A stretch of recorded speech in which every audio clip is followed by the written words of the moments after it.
Hello everybody. I hope you're doing well and good today. We are back. The event is over, unfortunately, but hopefully we've only got a couple of weeks until the wipe. I don't really know exactly how many.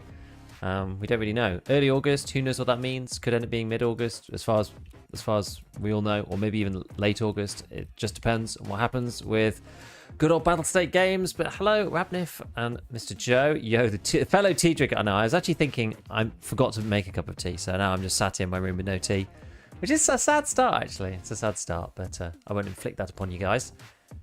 Lead, copper, and tungsten for breakfast. Definitely heavy. Let's just jump in, do quick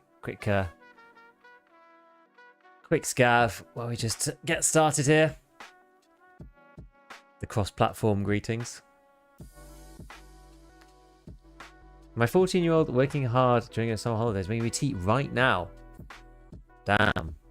So that's proper labour force right there. Although I have taught my 3.5-year-old to make a bowl of Weetabix that's heated as well. So it's quite, you know, that's quite a feat, you know. She gets stuck at two parts. She gets stuck trying to open the tin. I have like a Weetabix tin in like a metal kind of tin thing that she sometimes struggles to open.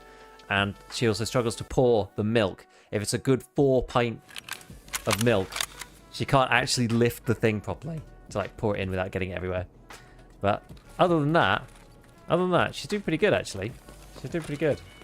She can use the microwave and stuff. It's good, it's good. Alright. Where are these? Ooh, that's not the button I wanted. That's the one I wanted. Where are these people? It sounds quiet in here. We've eaten 6? Oh my god.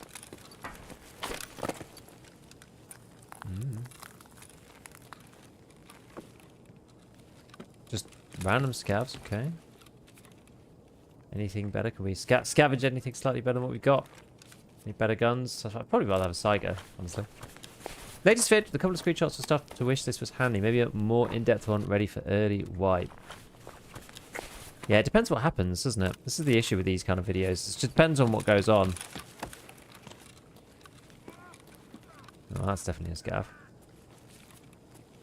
Who's this guy? Oh my word! Oh my word. I don't know where we got killed from there. Maybe he was above and just like looking down as I came up the stairs. Maybe. Damn, he was ready though. He was ready. So many scouts would have ran. I would not expect somebody to be up there. My favorite way to eat Weetabix is have a bowl of milk and dip the bars in like biscuits. Oh my word. That's feral. I flinched. That vid, gonna save all that now. Yeah, so like, yeah, I tried to put all the like useful stuff that was like actually decent into that video. And I tried to think of as many parts as I could at the beginning. There's probably going to be more stuff as the changes come through, so we're going to just have to wait and see what happens on wipe. Like, that's the thing. It's always hard to like prep content. Like, I'd love to prep more content, but it's just tough to do so most of the time. I'm going to keep these because I'll use these for another build. But I was looking at the FAL, and I'm pretty sure I've discovered this in the past. But with the FAL, or the SC58, it's actually not... I don't know. The original build I had wasn't actually that good. Like, it was okay. But I had originally... I didn't bother changing over the handguard, which when I showed this to Church on ScavTalk, he was like, oh, you didn't change the handguard. And I was like, no, I didn't think it made that much difference. Because normally I'm so focused on like the long ones and you don't really get much choice here. But the difference is like 3 recoil and 7 ergo. It's actually quite a lot for using the drum. I know I'm going loud, so it kind of doesn't matter so much. And then the stock, I was surprised that it's actually better than Daniel's defense one. Or at least it was in this config. Let's see. So it was... was it this guy? Yeah, that one. And that's in... Which configuration is this? That's thin pad style. If you go thick pad, I wonder if it's strictly better. Yeah, that it just gives you more ergo. But this is actually really good. Check the Reaper, the Flea Barter.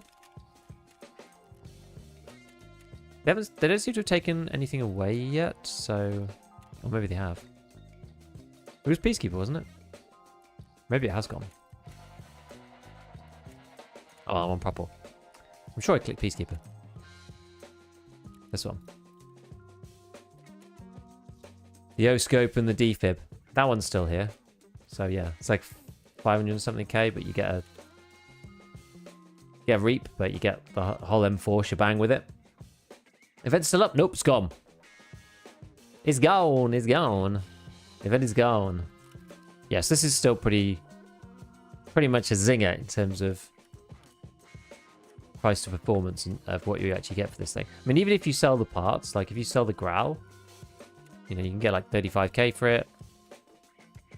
So like some of these bits make the, you know, and you get a 60 random, which is like not actually that easy to get either. They're just expensive. Get these out, get rid of those. Bring the mag in instead. Something like that. I mean, the rest of the M4 I'm probably just selling. But yeah, DD stock is good. Foregrip's good for Gunsmith. It is, yeah. But I don't think this is going to be their next wipe. This is like some weird thermal bar they put in for this ender wipe thing. I like the way the shift looks. I do actually think it looks quite cool. We'll put it up to clear. Didn't have anything else good, did it?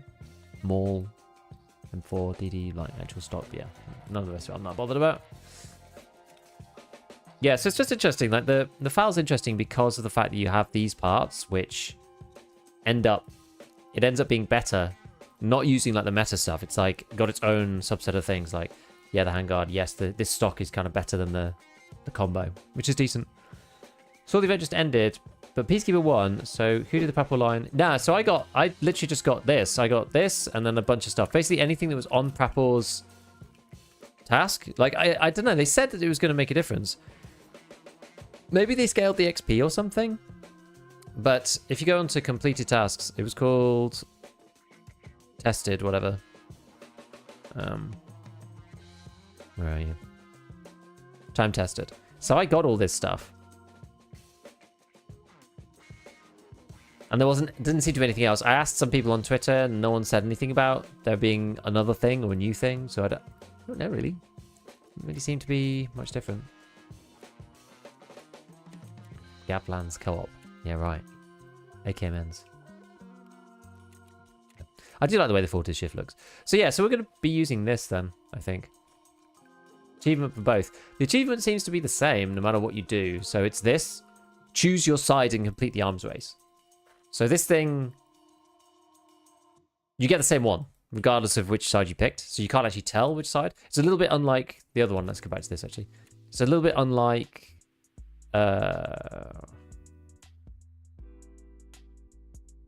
this one. Because this was like, this told you that you picked Skier.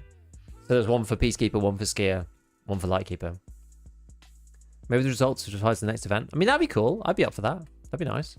That'd be sweet. Yeah.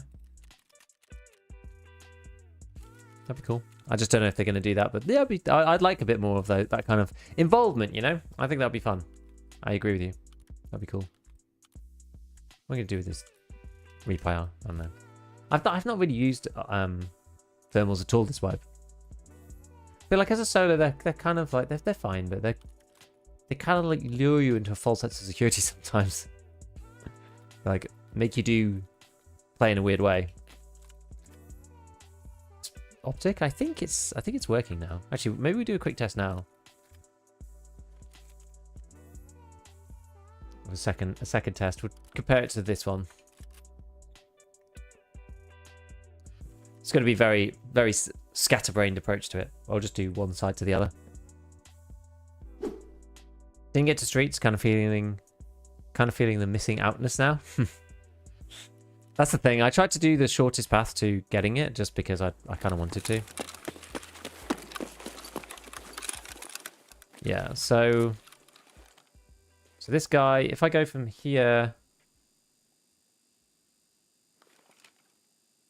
all depends on how you align this. Maybe if I align it like perfectly with the mouse pad, like that. Like you really want to do this in a more systematic way than the way I'm doing it, but that's good enough. And I'm going to move it all the way over there. Oh, that doesn't even work. You have to be an offline factory. Oh, that's a pain. Well, maybe we could... I don't know if sensitivity change is enough. Because you have to be an ADS is the problem. Like from the one edge to the other edge.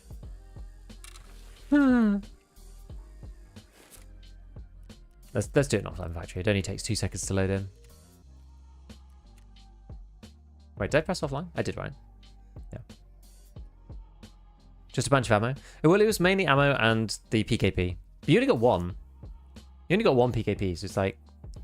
it would have been cool if there was some, like, expensive barter for the PKP or something like that. Maybe the Peacekeeper got... Yeah, they got the, like, the semi-auto grenade launcher and load of nades. Just, like, kind of interesting. Although I think the grenade launcher just kind of sucks. In general. So... Well, this thing, the other site used to not have the right sensitivity on it. For a start. Well, that's the first problem. So let's try it. Let's try it here then. So we go all the way around. Let's go right to the edge of my mouse pad. Over to here. So how far was that exactly?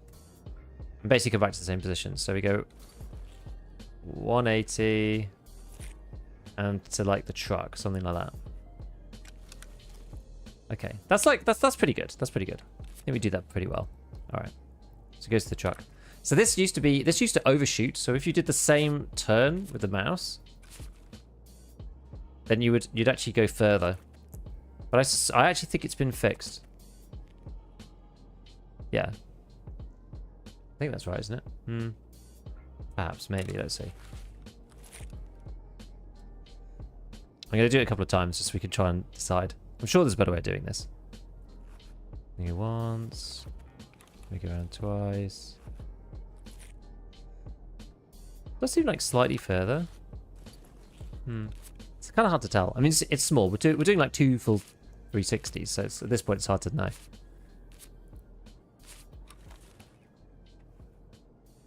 Yeah, it goes 1, 2.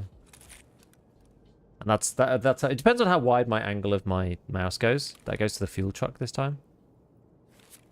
I think they feel very, very similar now. Let me try and replicate that again. 1.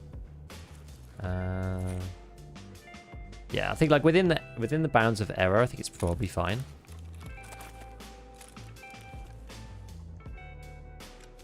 I don't know if you're going to be able to tell. I don't even know what that means, Ravnif.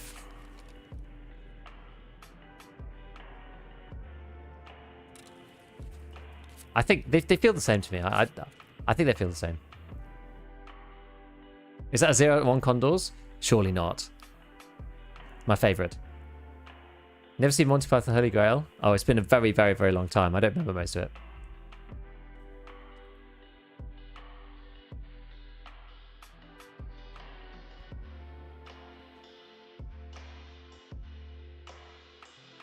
Try with any site and see if there's any difference. I think there is. I think iron's different to hollows, if I remember correctly.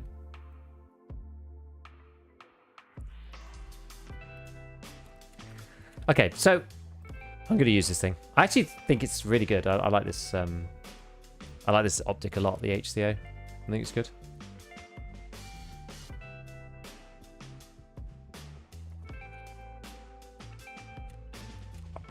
I'm pretty sure it's fixed. I mean, I'll do some more like in-depth testing at some point, and we can decide. But I think at this point, I'm pretty sure it's like fine. Okay, so we're just gonna like run out and do a few bits and bobs, I think. So let's go and we need to grab a couple of mags. I think I had 2 mags here. Oh yeah, this is probably the limiting factor. Let's just go and check. How many can you buy? 8 of these? Yeah, it's fairly limiting. We'll buy a couple.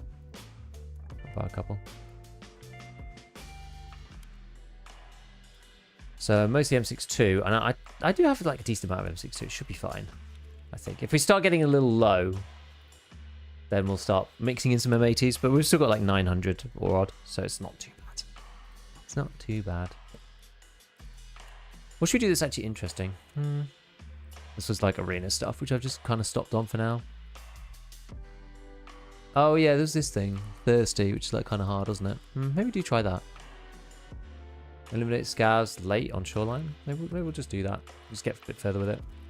I've not actually done these quests before, so at least it's something different. I know these are the ones that are quite hard because you have to do like goons kills and hand in like all sorts of weird stuff.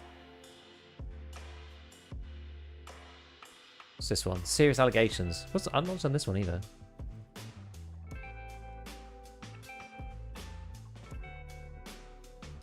Oh, it's got 1 billion spawns. Yeah. Smuggler's base. I think that's when we have to kill a load of stuff. Colleagues. I'd never bother doing these ones. Chemistry closet. It's probably worth doing that at some point. Maybe we won't do it now. Maybe we'll do it at some point. So we're going killing scavs, aren't we? What time actually is it in game? Let's see. Shoreline. 5 in the morning? Actually not very nice. What was the time that I needed to do it in?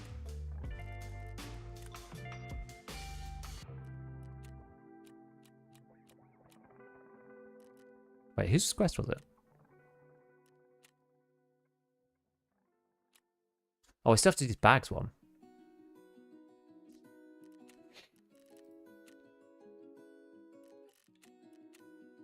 Oh yeah, Thursday. Yeah, Jaegers. Maybe we'll just go and do those 2 things.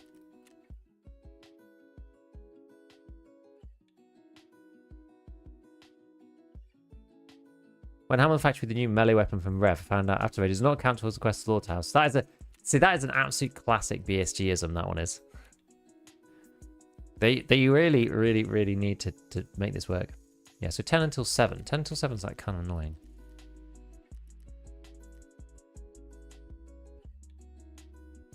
And when I say kind of annoying, I mean like actually really quite annoying.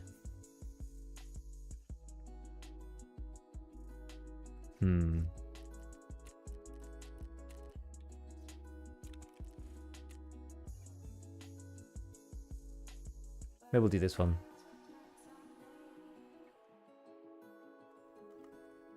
I think you need the expensive key for this one, I think. What does training mean in the bottom left of your screen? What do you mean? This? Oh, I don't know.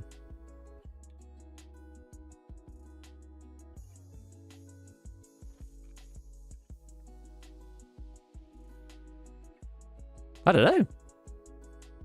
Isn't that usually like a raid code though or something? Normally that's where PvE is. Is it because I went into offline?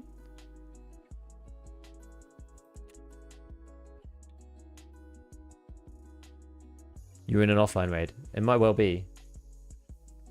Yeah. Do I have blue tape key? I feel like I do have it somewhere.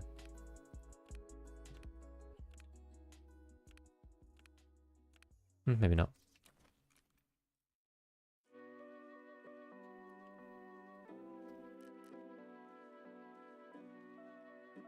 This one.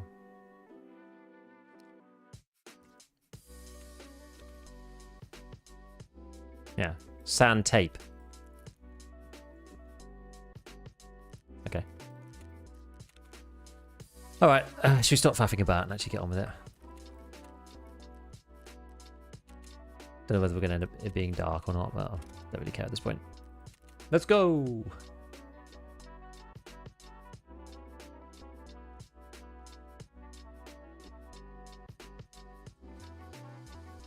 Spent too long wandering about.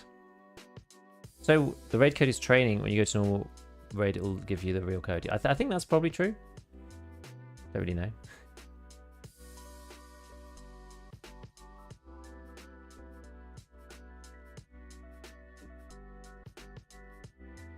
We'll see. So yeah, serious allegations. You have to do. There's like a whole bunch of spawn points apparently.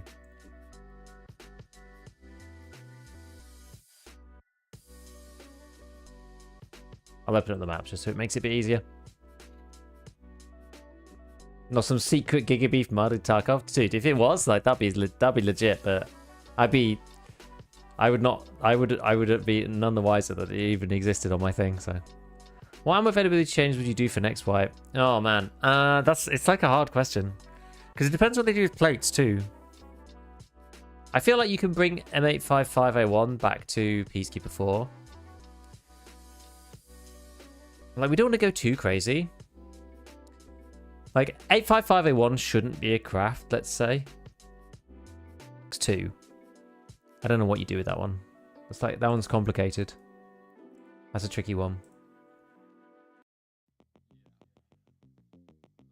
Really does not need to anything? Kind of disappointing, except it's a new question not done before. Isn't it the one for the pockets? I'm not on 5 craft? Maybe a craft for M95 is fine. Thing is, like, if they change... It depends what they do about armor. This is the issue. Depends what they change about armor. Because if they change it so that not everyone's wearing, like, classics armor...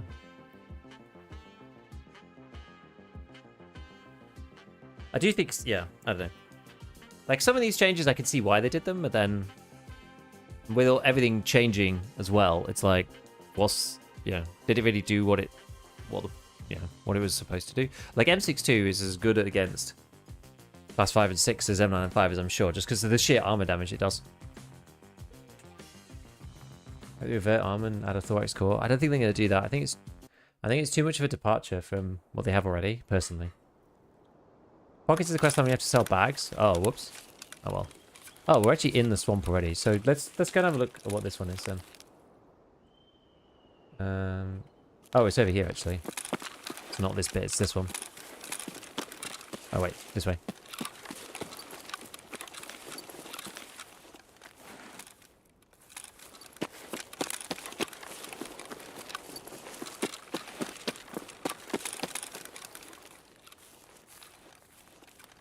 Do meet people down here sometimes.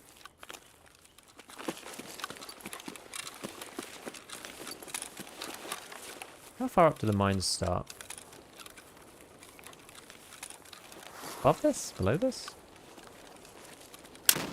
Above this. Oh yeah, there's the sign. Whoops. I was like, I don't see the signs. They must be above. You can tell how much I've played Shoreline, especially around the edge, since the changes got made.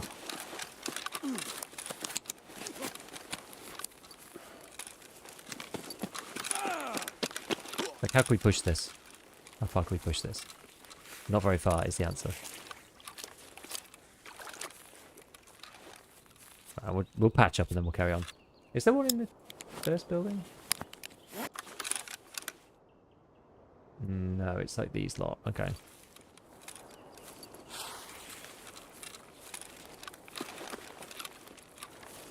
Let's go through. See, I'm always the one laughing when people are blowing themselves up. And today, instant karma is our friend.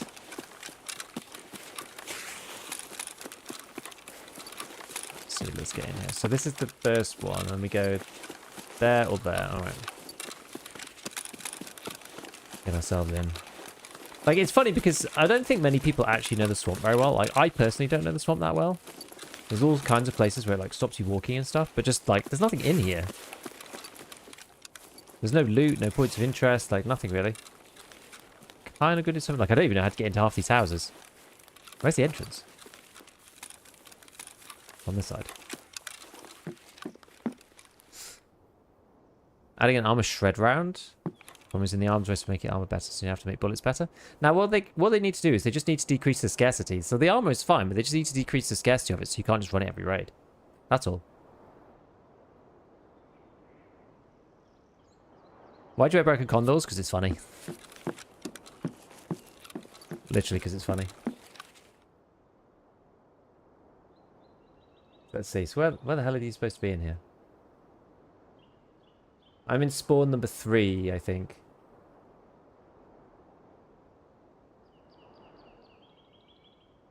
In the big pallet stack. In the small pallet stack. On there. Or on here. Okay. Well, what is the other quest line? Is the one I'm doing now? Serious allegations. Is this the one?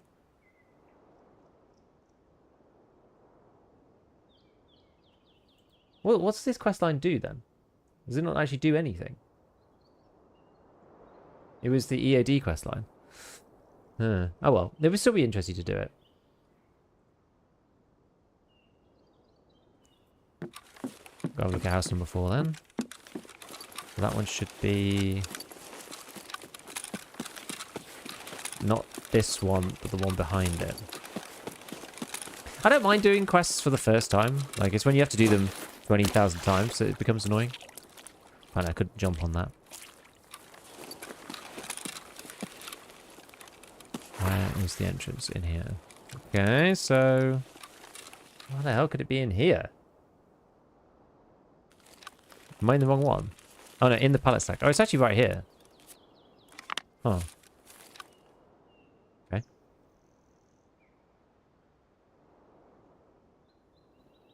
What else was I doing? I mean, should we just hand that in and then go back when we can?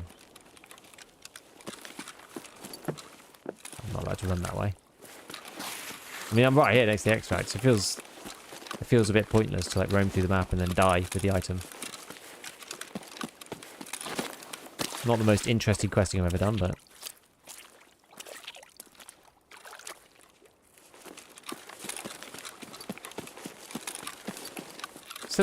we have had a similar system adding more hitboxes in central areas. Doesn't change from the older systems, just have to add more breakdown. Yeah. TTK will revert, keep the armor the same. Makes extra hitboxes useless. It's a moot change, doesn't add anything to anything value.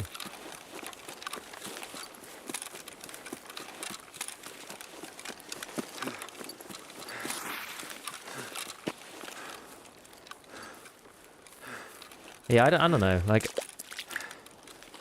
Because the problem with that is that all that's going to do, again, like, can you aim at the center of mass? Like, it's one of these things of, like, it adds realism, but does that actually do what we want it to? I think is the problem. I think that's the issue. It's like, does it actually do what we want? Like, what we want is the game to feel better and for the fights to feel more consistent, which they now do. Adding then 2-tier hitboxes, it's like, oh, the guy hit me, like, right in the middle, and that one just so happened to pen. Whereas if he hit over here, I wouldn't have died. It's like, I don't know. Like, maybe? Because now, like, yeah, if you want a fully realistic armor system, that's the way you have to do it. But you also have to think then about, like, okay, well, what are you going to do? Does the outer thorax have a hitbox? What happens when that goes to 0? It's like, it's more nuanced, like, than it seems. And the armor system now, as long as you fix... I think you can fix the armor system now without changing the armor system, and you just fix it with... You know.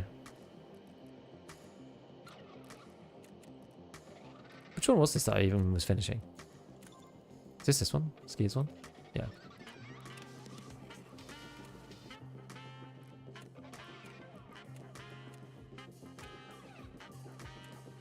I guess we should accept this.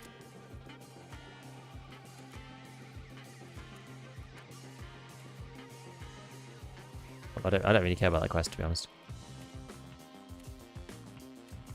Here it is. Ah.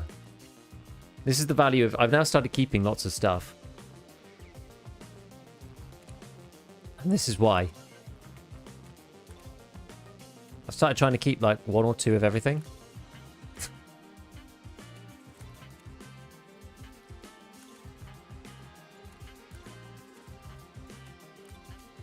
Mainly for dailies, really, but... So you just need a rebattery and a CPU.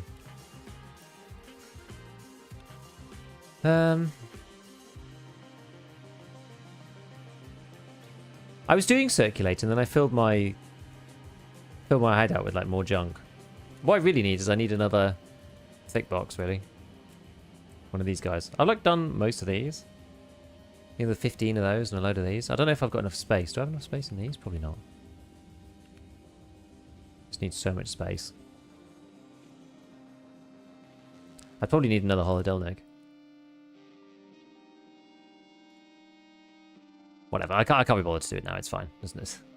It's fine. Let's go do chemistry closet. Oh, and we're getting close to the time, aren't we? Was it 10? Did it start at 10 o'clock? Yeah, it starts at 10, annoyingly. We'll just see if we can whiz through and do this one. Big reason behind the last change was, according to BSG, confusing the people to die to thorax hits whilst wearing armor. Sure, that makes sense.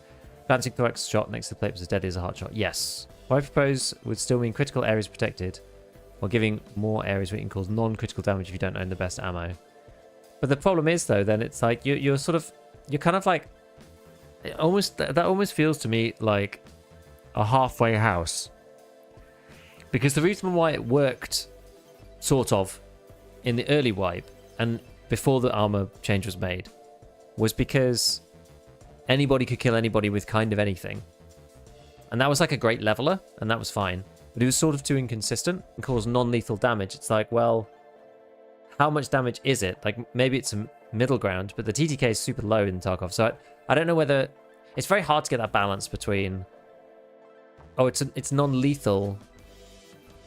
Do you know what I mean? Like, you put this box in, it's like, oh, but it's non-lethal, so if they shoot you there, you won't die. So it's like, well, then you're not... Then it doesn't really help. I don't know. It's, like, very hard to, like, balance that between, yeah, you pen and then they get killed, and it's, like, 3 shots.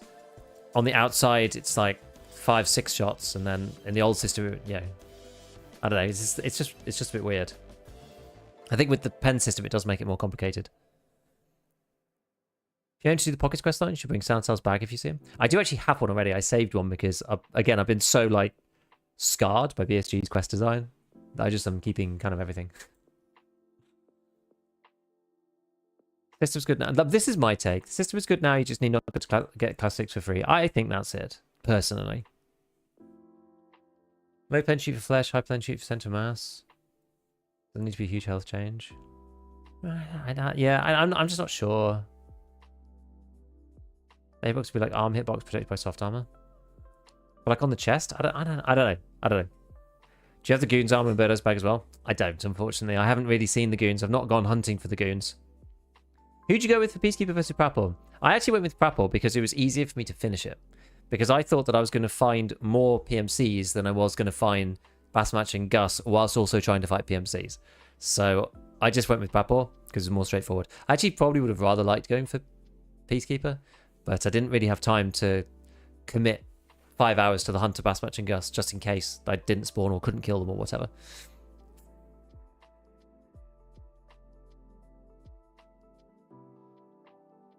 If I was to start the wipe today... There's no such thing as high pen ammo for me. You're right. You're not, yeah. You're not, I mean, you're not wrong. You're not wrong.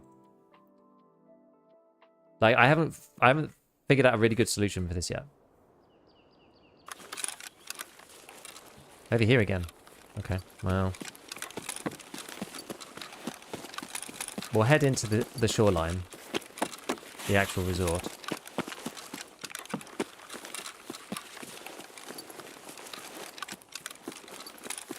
We'll try and go. We're actually kind of on the wrong side. Got to get through to east.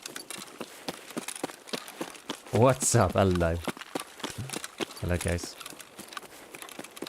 Goons are paying. Feel like BHE should have an option to pay to be told where they are. Yeah, I think so. Or like have to do something and then be told where they are, like force a spawn in a raid or something like that. I don't know.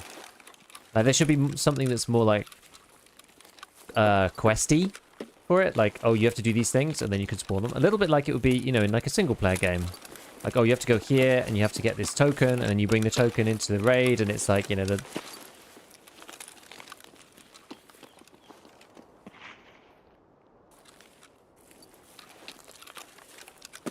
Is that player or is that... Probably the Scav, right?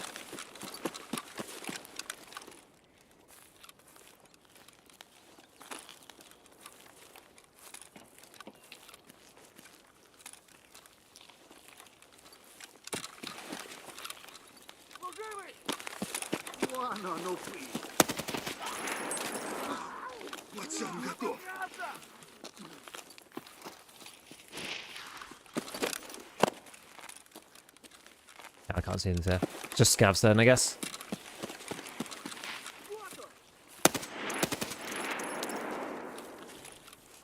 Who's shouting from behind?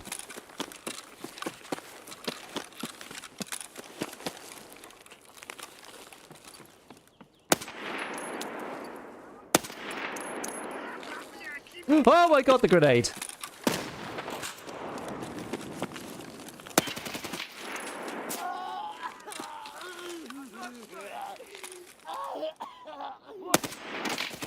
I think it's Sunny's boys.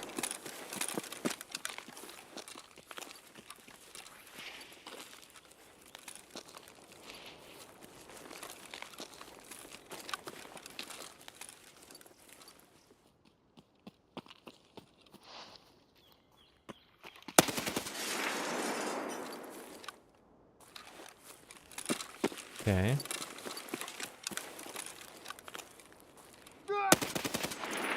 Did he die? Think so. How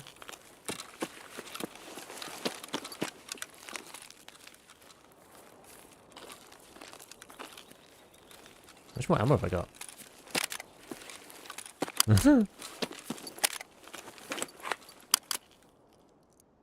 Don't want to dick about for too long. This agenda is using the FAL. That's basically what we're doing. We're using this gun. I think it's fun. I haven't really tried it out much. I gave it a go the other day. Killed a 2-man with it. It was cool. And I thought, hell yeah, we're going to use it a bit more. I think it's good. Like, I've made lots of comparisons previously about the MDR and the FAL and blah, blah, blah. But there's just something that you just can't, like, you can't replace the 50-round drums. You just can't, especially as a solo, and especially if you're not, like, goated gamer. The 50-rounders are just sick. Have you tried using the stockless short FAL? I have not. That certainly sounds like a meme to me. Oh. Oh! Oh! Oh!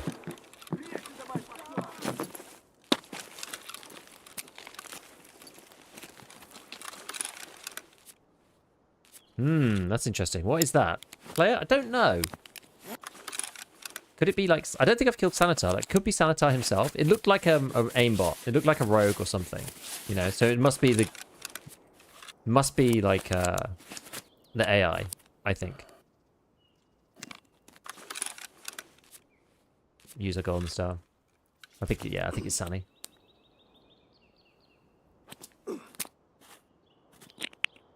Gat class 6 lock after light key request sellable in the Flea. Maybe.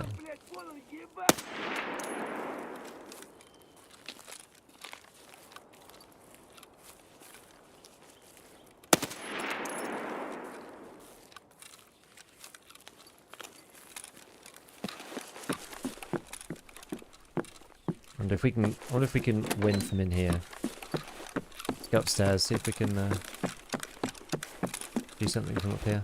Have a look. Whoa! Apparently not. Okay, right. We're gonna have to get closer then. Classic AI in this game. God damn it. Right. How are we gonna do this without getting just obliterated? I know. I'm gonna go around the back. I think. I can't even get out there without getting killed. Don't think you can vault that. I'm gonna go. I'm gonna see if I can get through. Void, go through this side. Loop round. That's kind of my thoughts here.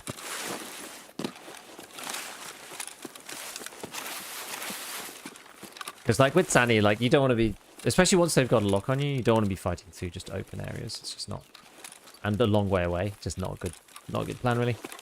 We'll get to the end. I love the mortar grenade that I saw at the beginning. It was all from like a mile away. That was hilarious. Saw it like a spin prick off in the distance. Just like, oh my god.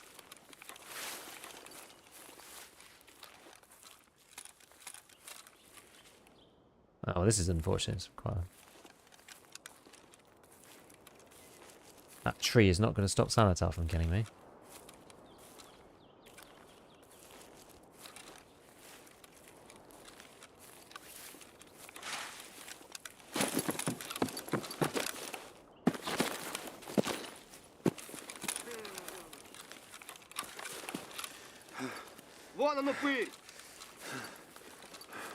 Okay.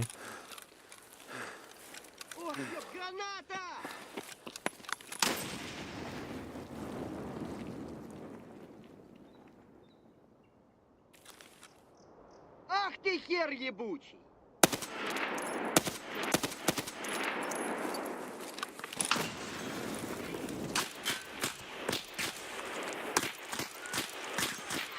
Yikes.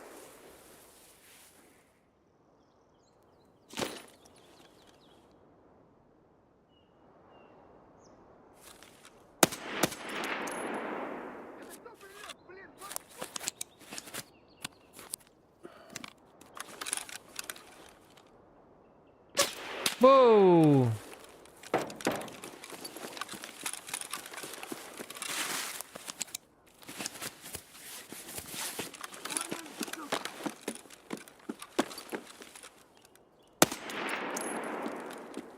How many are there?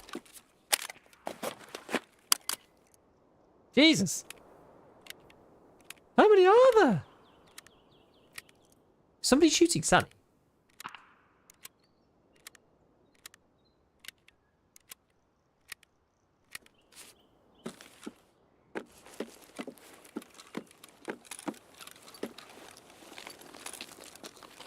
I mean, I've made an ungodly amount of noise.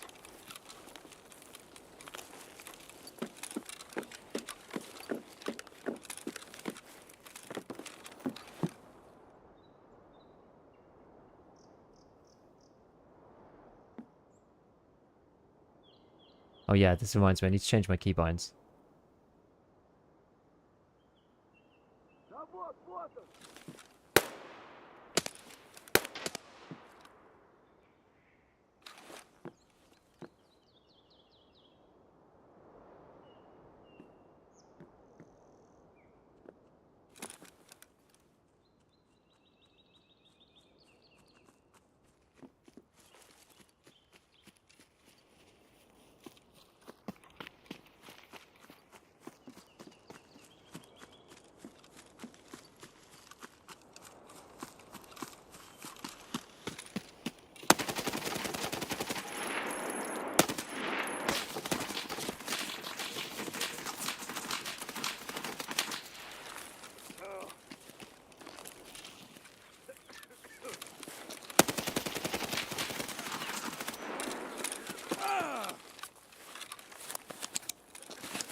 I think I killed this guy. It's a messy fight.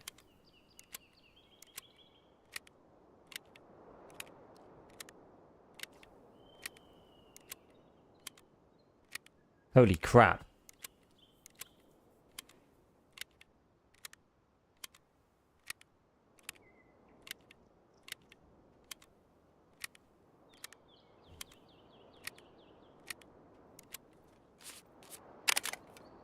Yeah, one's still up, yeah.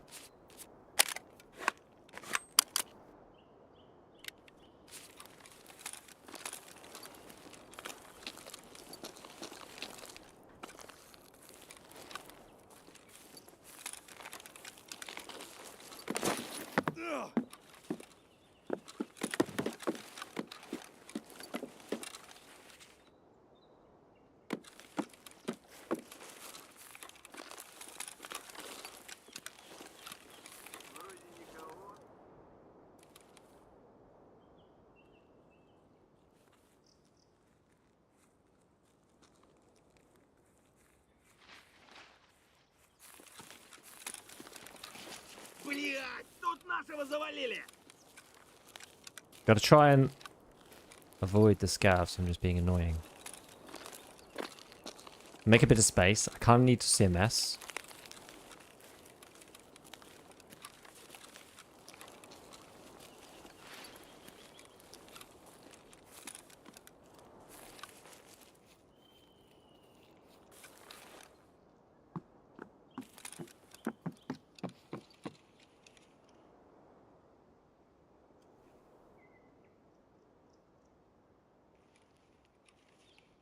This scav or what?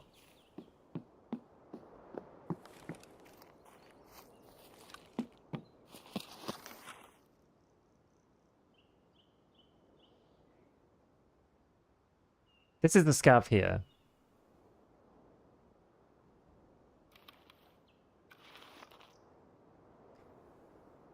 I think that someone else is over here.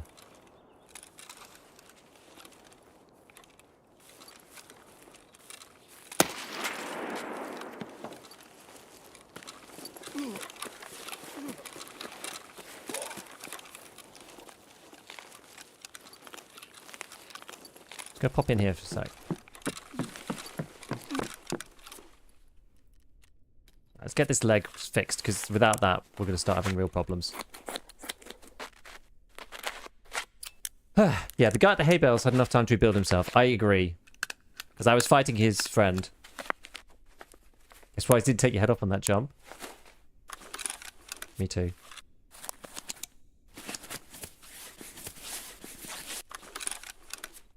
Oops. Let's make sure we get stomach done.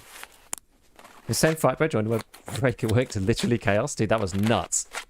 That's one of the cool things, like, it's obviously not an advantage, but one of the cool things about running, like, just a loud gun in general is it does bring people in. There's no one in my raid, said the man, like, going around suppressed shot killing everybody. All the scavs, you know? And another level 50 bear while sniping. Nice. Good job, good job. I mean, I'm not dead set on M61 at this point. It's alright either way. The armor itself is holding up pretty well, actually. Yeah, I thought I heard somebody in the other, like, building.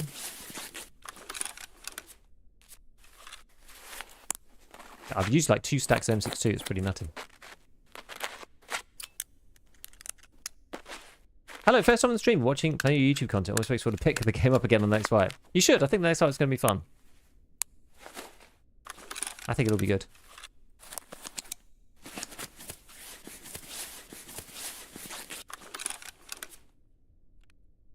Yeah, so I think these guys took out I think they took out Sani from distance.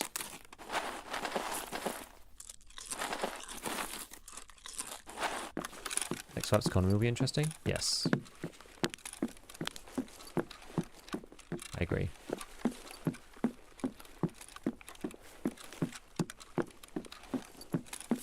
Have a quick look in here.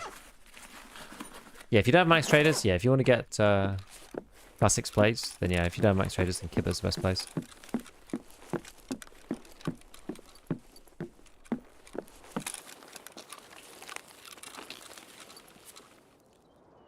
Huh. More of these funny funny weapons that are still in the game.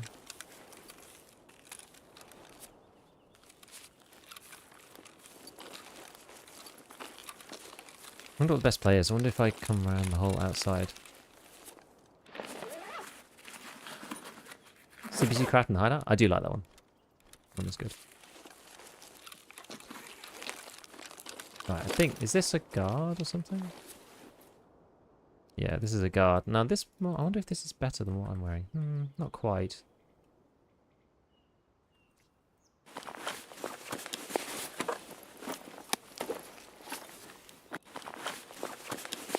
Stick that on the hotbar though, I think.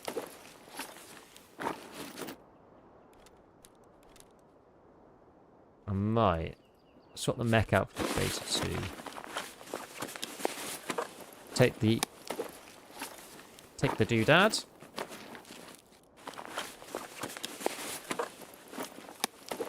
Okay. Another nade. It's always useful. And what I was thinking of doing is just like sticking all this stuff in here. Actually, let's do it with the AFAC instead. Sticking all this stuff in here and then just take the Kun with me. Potentially.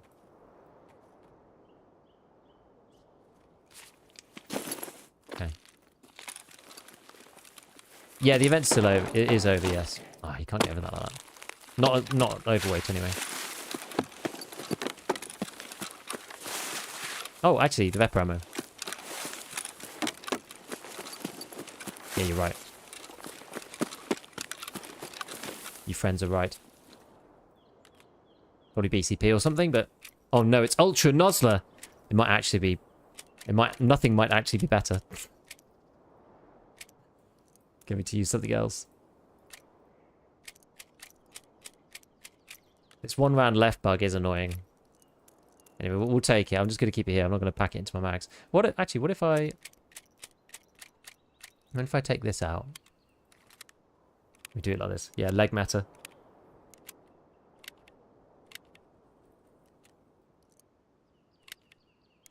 There we go.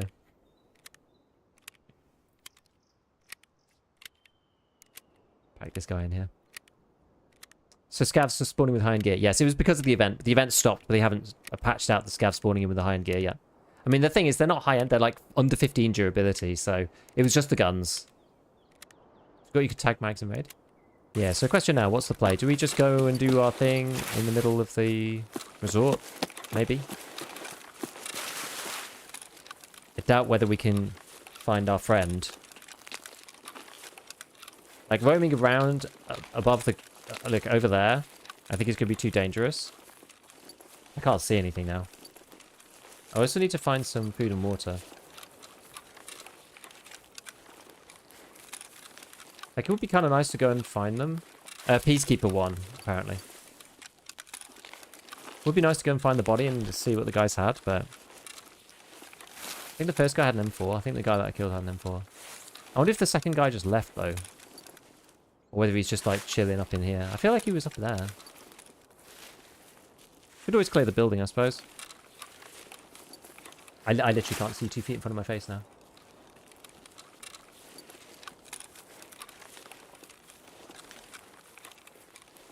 Would exit. Maybe try to loot the kills.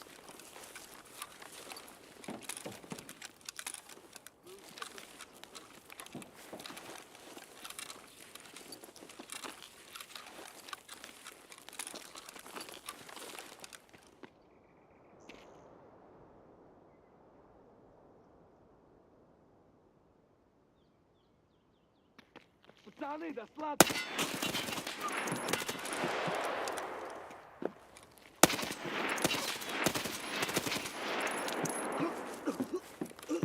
It's scary because Scavs have like all kinds of weird equipment.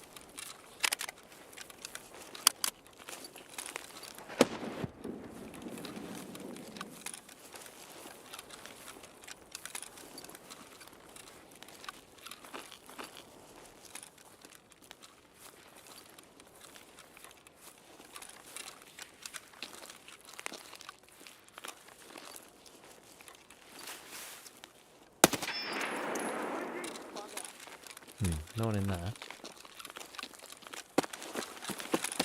Maybe I will just try to loot it because why the hell not?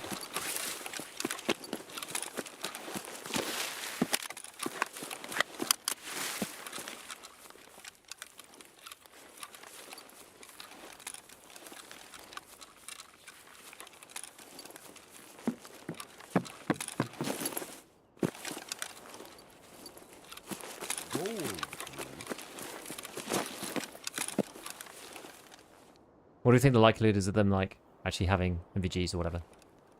Bombster! Thank you for the 2 months. Appreciate it. If I lay down here, it's like going to be very difficult to actually see me. Even if he does just try to, like... Level 18. Fought well. Fought well.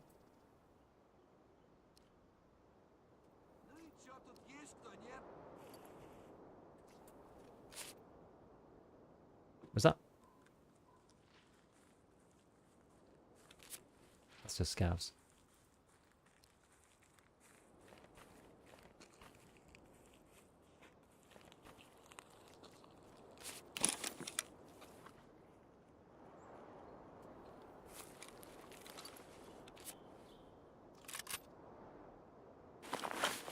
Okay. Basically ran out of ammo as well. And the same as me. There we go.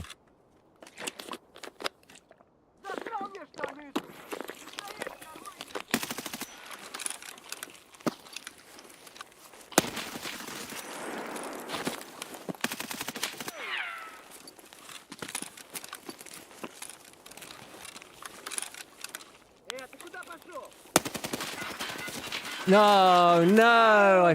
Damn it. God damn it. Oh well, we tried. We tried. Hard fight at night. I was like, well, we'll just turn on the flashlight, I guess, and we'll just spray at each other. I probably should have peeked the corner and like used the fences as more cover instead, to be honest. Good fight though with those guys. That was good. That was intense. It was fun. That's kind of what we were after, right? 561. Yeah, fair enough. Fair enough. Heard you snacking in the corner. I know. He waited for ages. He was very, very cautious. Yeah, so that's what I was thinking. Like, it was a proper 50-50. And I wonder if I could have made it less 50-50 by just like flashlight off, hang the corner, and then flashlight on as he's coming around kind of thing. Do you know what I mean? And then like maybe I could have turned the odds in my favor because I'd have been on the right-hand peak. Like I had the peak and everything, but I decided to just fight him straight up in combat. Like why? I didn't need to do that. Like he was pushing. So I think I should have just done something a little differently there, which would have, because it depended kind of just on how the dice roll went on that one. He also had a slightly faster fire rate gun because I think he was using the M4 as well, or something of that type. So it was slightly less likely that I was going to win. But either way, it's all good. All good. Like, yeah, well, I was quite busted up at that point. So going back in was always going to be a risk. You don't have this money for this transaction. Gosh, I'm always running out of dollars. This intermediary screen popping back is kind of annoying. Yeah, I don't know. I don't really like flashlights very much. I've never really liked flashlights and the way that they work in this game, but it's just, it is what it is. What are we working on today? We're doing like various random things. And basically we're just using the shorty FAL. That's kind of like the deal. That's the deal today. Crack this one out. Let's go. So unload this. Yeah, I'm amazed how much ammo I used. It was insane. Oh yeah. Good fun though. Good fun. Yes, it's annoying because I think they ended up killing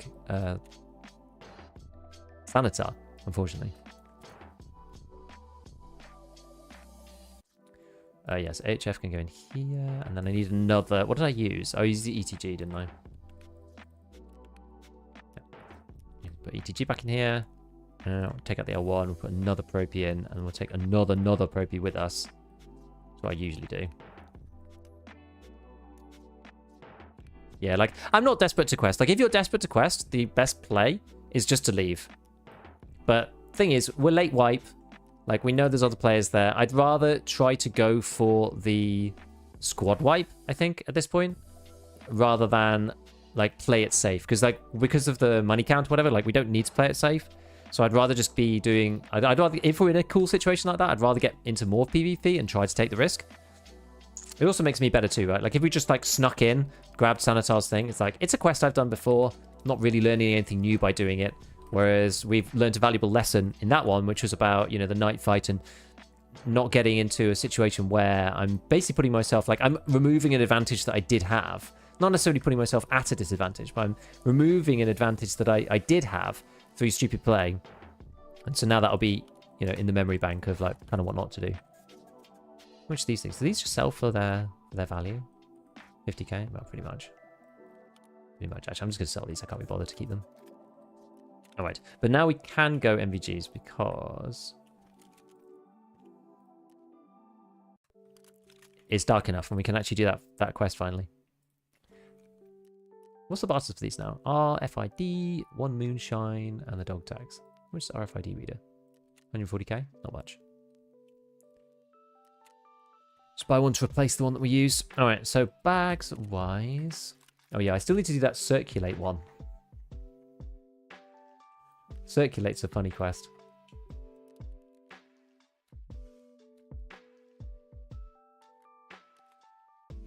Just sell Ragman 1 million bags. It's like so weird. We'll do it like that.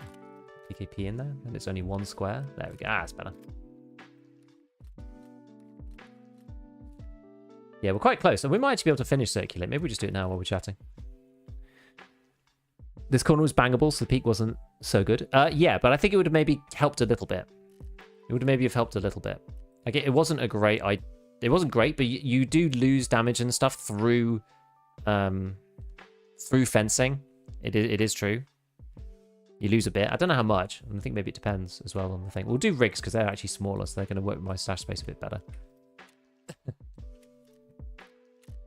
Such a weird quest, this. Yeah, Peacekeeper won the Peacekeeper versus Prapple thing, apparently. I mean, I think that all of those things are just rigged. I don't think that's going to fit, is it? I think BSG rigs the numbers on all of those ones to keep them close. And thinking about it from like a quest design perspective, if one team starts getting ahead and you're maybe going to get a reward for being on the team that wins, like, why would I get capture for that? Then people are just going to pile into the team that's winning, especially when something is like openly trackable in that way. You know, it's one of the weird things about designing a quest in that particular fashion. Got to do another like 16. Okay, I wouldn't bother doing this on stream normally, but given we're so close, so we've got to do like let's do 4 then. Because of the size of my inventory space, it actually makes it slightly awkward. So it should be 10 to go. Oh no, 12 to go. 12 to go. Okay, so that should be 10, and then 9, 8, and then we'll do some actual bags. Let's go to bags. Some of the bags are better than others for doing this with. Tea bag's not too bad. Maybe that doesn't fit in the slot properly. Let's see. This, yeah, I don't know why this intermediary trader screen started coming up again. It's like really weird. Oh, I don't need a couple more. 2 of those. Maybe 2 of them. Is that enough? There we go. Did it. Because there's item limits, it makes it like slightly hard. Okay, so you have to find Sanitar's bag. So I've got that one. That one is in here. I've got like a bunch of random junk in it. Okay. These like acid green flare things are in there. Good point. I wouldn't have noticed necessarily that I needed to swap that out. Good. Oops. Recently switched to Hyoga build so I can ditch the laser and use a strong flashlight. I think it's working well. It's good fun. You still need to use ADS though. A grenade? I don't know. He was quite quick. There's a way for you to just buy dollars in that screen automatically. Yeah, me too. Like one-on-one, it's always a bit tricky with a grenade. Alright, we'll turn in Sandy's bag. Got one of these Sigilla plates. We need to make sure we've emptied it though. There's no point having stuff in there that... This one, GA steel. Oh, I can't even bother. Let's just delete that one. Okay. So which other parts do we need for this? Wait, did I hand the wrong one in? I think I handed the wrong one in. Oh well. Anyway, so now we've got to do Goons, load bearing, a nice BVS, and Cry Precision CPC. Okay. So, outside of that, let's go back to Shoreline then. So this was... We just need to kill Scavs, I think. At nighttime. Yeah. Nighttime Scavs. And we'll do the chemistry closet one.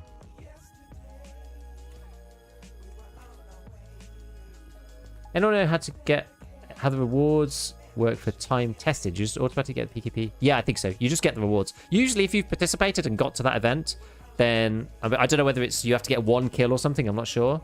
But usually it's fine. Climbing up the stack of tires would have been the move. Get your head real high. That probably would have worked too, actually. Anyone know if killing Killer 100 times permanently locks tracksuit? Yes, it does, because it's from the achievement. It's a setting. The thing is, I have it off, and it's a bug that they brought in by accident. Yeah, grenades are hard to use in a straight fire like that. I agree. And it's because of the timing. It's not necessarily the grenades that are bad. It's just like all of the audio cues you give away, pulling the pin out and stuff. It's like the number of people I've pushed while they're grenading, it's actually unreal. No, yeah, I know. It's like, this is what I thought. I've got the option turned off for this stupid intermediaries trading screen, and yet it still occurs. Hello, Panchans. Hello. Are you looking forward to the wipe? Any different goals or aims for you for this one? I haven't decided. Early wipe for me is basically just get to level 42 ASAP. That's always my first port of call. Get to level 42 as fast as you physically can. and make as much content as I can. Like, I'm less like in-game centric, and I'm much more thinking about like YouTube in the early wipe in the first 2 weeks. And then after that, we'll have to see. We'll have to see what's changed. I mean, maybe with the reduced restrictions, maybe I will just go with Lightkeeper, like early. I'll just go and do Lightkeeper early this time, because I kind of decided he's important for getting endgame stuff when the quests come through, the late game quests, like the ones that are sent by BSG for the end of the wipe. He's important for that kind of thing. So you kind of always want Lightkeeper unlocked just as a backup option.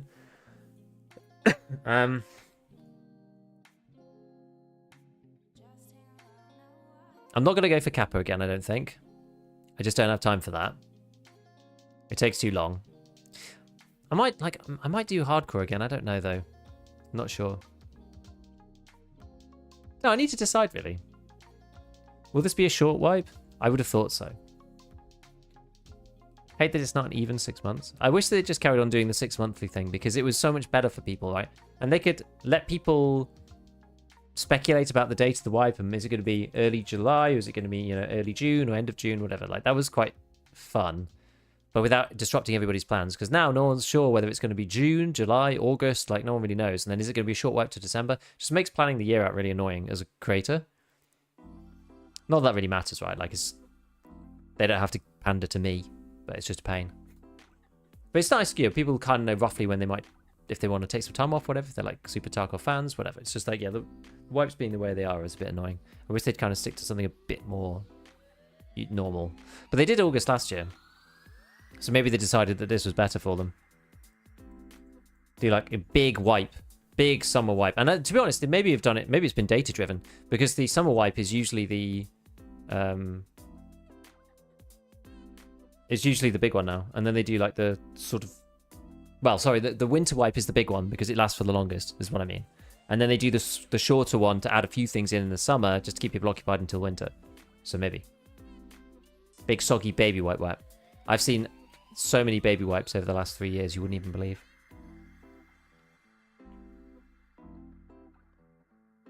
So yes, I expect this next one to be December again. 4 months or whatever it is. September, October, November, December. Regular dates would be nice. 27th of July the 1st every year. Yeah, that'd be good. No one is talking about this, but where did the seasonal transitions go? We had all those early ones, and now we've been in late spring through the whole summer so far. I was looking forward to OG Tarkov Green. Huh. Yeah, it's a good point. I don't really know. Didn't they say autumn was coming, though, in the next patch?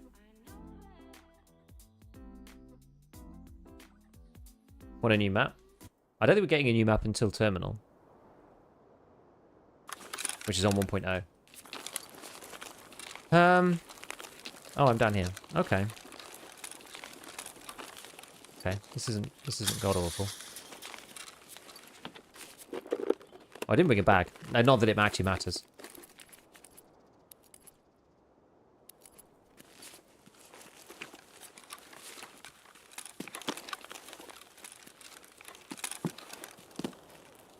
In here. How to get to this one?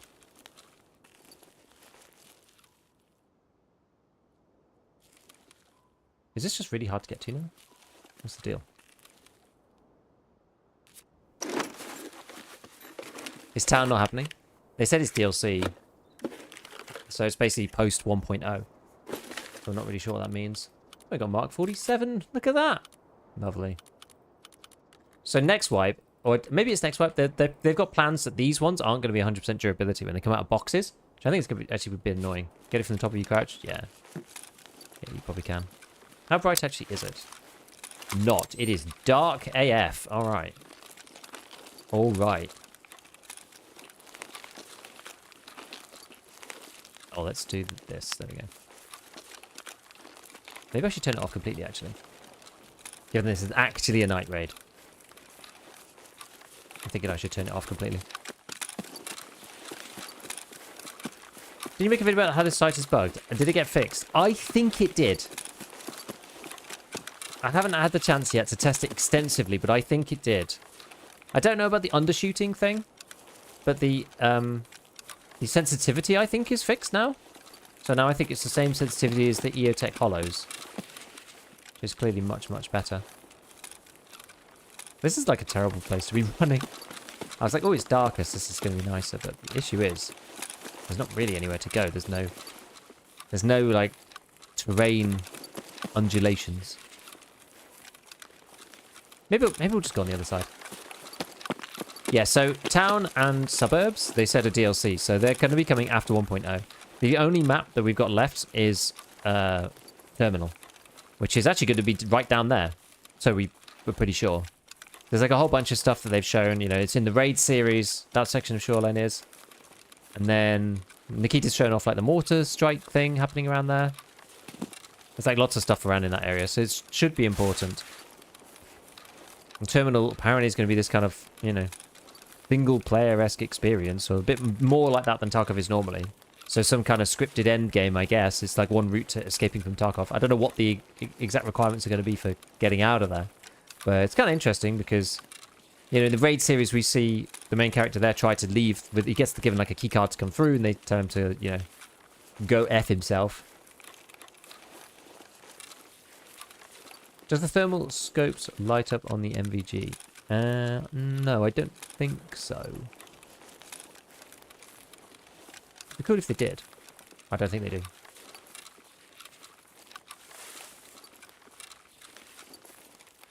I was hoping there'd be some scouts around here. Okay, well, they're not, so we'll go over to construction and see if there's anything down there. If you're looking to do any skill testing for content before the end of the wipe, my PM says elite skills are majority of them, excluding weapons if needed. Good to know. I wasn't intending on doing any more skill stuff now, pre-wipe, because people aren't really that interested in that type of content. A skills video normally does really well early on. A lot of people, because they don't really want to grind skills now, because they're going to have their character wiped in a bit. And like grinding skills is one of the more like boring tasks within the game. So it's usually like a long-term thing that people work on and like try to keep in mind this, that, and the other. And also very few people actually get to maximum skills. So it's like kind of a curiosity as opposed to it being actually useful. So it's like a little bit less compelling, I think, in terms of a video. But I'll probably do one early wipe. Yeah, unfortunately, that won't really... That doesn't utilize your high PMC skills, unfortunately. What do you think, as a person with a lot of high skills, what do you think is like the most underrated high-level skill? Underrated being the key word, because like, you know, a lot of the good skills people already like. Like, are there any skills that you think are particularly useful after playing with them at high levels? Will PvE wipe? No. PvE is wipeless. PvE will only wipe if you want it to wipe. I love max weapon repair. Why? Just because it repairs to full, like half the time. And you get loads of random and or useless enhancements. It's such a pain in the ass to level up, though. I can't remember what mine is. Like 15, maybe? I force-fed mine up to level... yeah, 14. I force-fed mine up to level 10, and then just so I could get random enhancements, and then I left it. No, I'm actually overweight. Oh, I'm overweight because of the mutant. That's fine.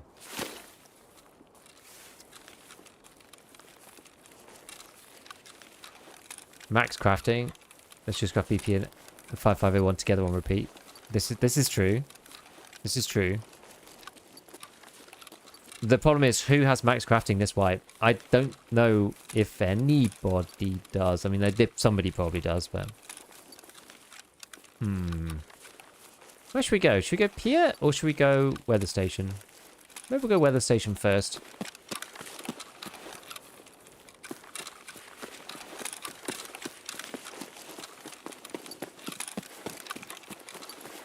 If you survive and play to survive raids, I agree, weapon repair is good. Armor is bad because if you get enhanced most of the time, you lose it. Repair to max, yeah. Well, it's like, it's just very short-lived. Again, weapon maintenance is kind of boring because you can just replace the lower and like, that's the end of it. It doesn't really matter, right? Like, repairing weapons is so cheap, it doesn't really... Unless you've got a weapon that you really like, unless you've got like a spear or something that you really like. Like most of them you can buy the lower now. Double crafting is handy. Yeah. Good for ammo, especially when you're making like one long craft and you can do one short craft alongside it. How max crafting, hideout management, and metabolism?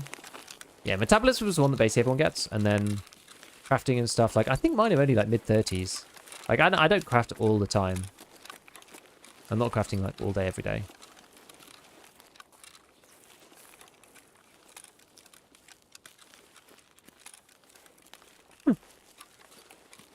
It's very quiet, isn't it?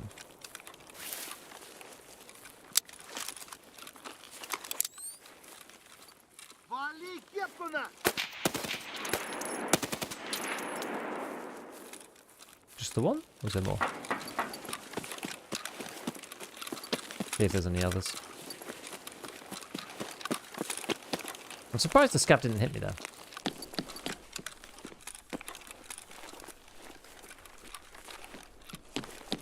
You know it's late white when people haven't even hit the safes.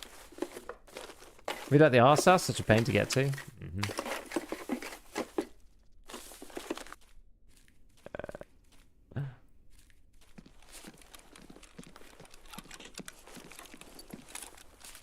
Arcola. Lovely. Okay. Find more scavs. Let's go down to Pira then. I think. Is that probably the easiest scav place from here? Probably is. Gas station and pier.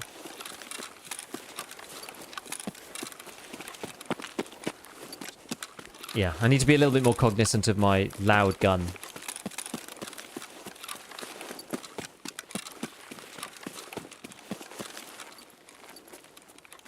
Because, like, I'm the only thing that's going to be ringing out across the countryside in these raids, I think. Anyway, that was one. I think I needed another... What do I need? Let's see how many do I actually need from Jaeger. I only need another 2 more. Enjoy max immunity the most. As a stim enjoyer, I can pop everything and have low downside extended painkiller, especially with the changes. That's good, yeah. Max immunity is hard to get, Die Hard. Like, that is hard. That's a real grind. What method did you use? Did you just, like, take a max energy every raid or something longer, like, Meldonin or something?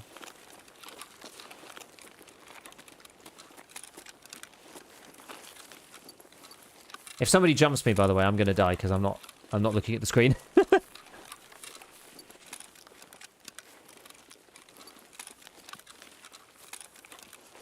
I love that you're going loud. I feel like suppressors should only be very quiet if using the subsonic ammo. Yeah, me too.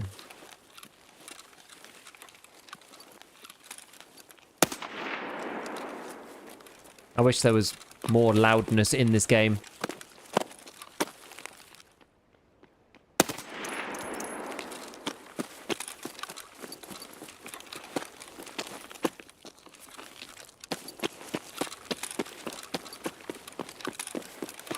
Alright. Fine, well, we'll go back this way. Yeah. Do you have much hopes for the FPS increase on all locations? Last time they put that on the roadmap, they ended up taking it out of the patch notes and going, oh yeah, we're working on it. I don't know, man. Like, I just think all of the FPS increase stuff, I think it's a bit of copium. Honestly, like, I just don't think the game is getting that much more FPS. I just don't. 100% find the best way to min-max it while being aware of other skills leveling. Yeah. You have to do, like, it all at once, is the thing. Were I playing Shoreline? I was doing a quest. I'm doing a couple of quests over here. Whoops, I didn't mean to eject an M62. Whoops. Started with max energies using 3 to 4 raid. However, I'd recommend instead just using 1 Meldo off the spawn using max energy once the neg wears off. Able to stack Meldos, you get 8 to 12. I think that's the real take. Yes, the FPS is going to increase in 2027 because you're going to buy a new PC. Okay, and download more RAM. Bye.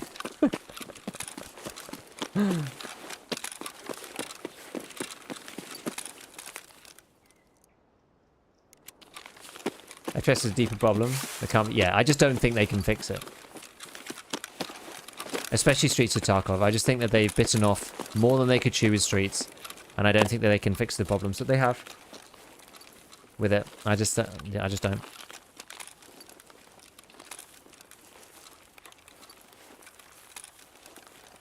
Alright, any boys? Any boys? Where are you? Pop on the IR. IR searchlight, let's go. No, there's no one here.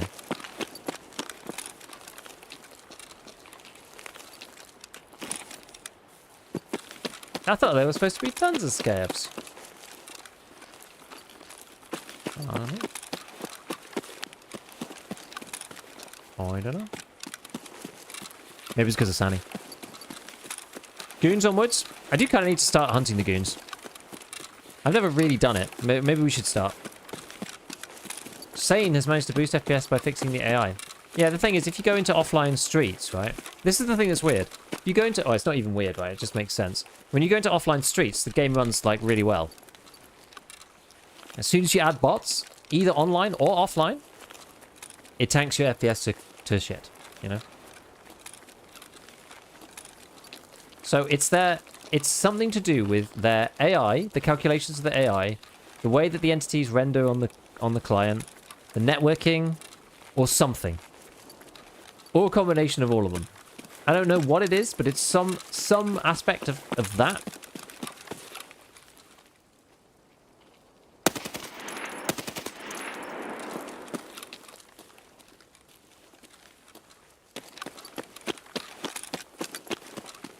Scavs do seem to walk a bit wider these days.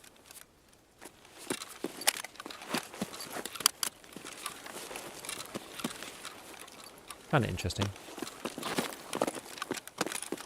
Don't want to go in through the front, really. I actually want to go into Eastwood.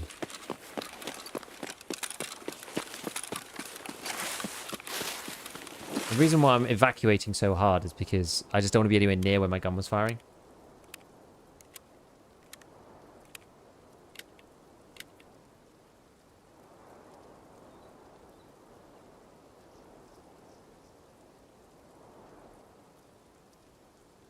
$40 and 700k a couple of days ago. Streets FPS aren't a problem anymore. Even though I'm still rocking 1080 Ti. Yeah, it's like Streets has got nothing to do with GPU, really. It's like, yes, for texture quality. But for performance itself, like, not really. Used to be the issue with DayZ. Players and AI tank CPU and FPS. Yeah, same thing. Do you think Tarkov wasn't really intended to have the Streets infrastructure in mind, right? Like, Tarkov just hasn't scaled well with adding more, bigger maps. Like, performance has only got worse over time. Yeah, scav pathing has changed. And I think it's good. They're less predictable, and I like it. It's more fun. Okay, before we do the gauntlet run. Well, we kind of have two choices. We can either go around the back.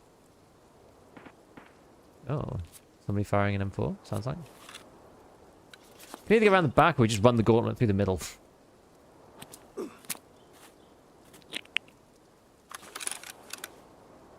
Doing this quest yesterday, ran across the entire map, only found one sniper on power station for the entire raid. Let's just run the gauntlet. But someone's really got to be waiting patient to be there to catch me.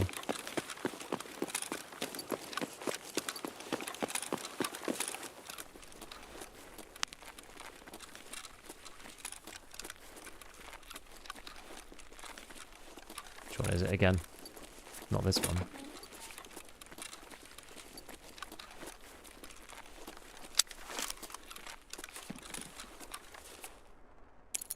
This one, I believe.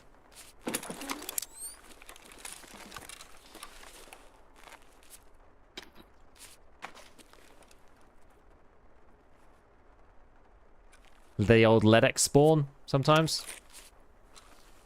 Ah, I think that's what's going on here. Morphine.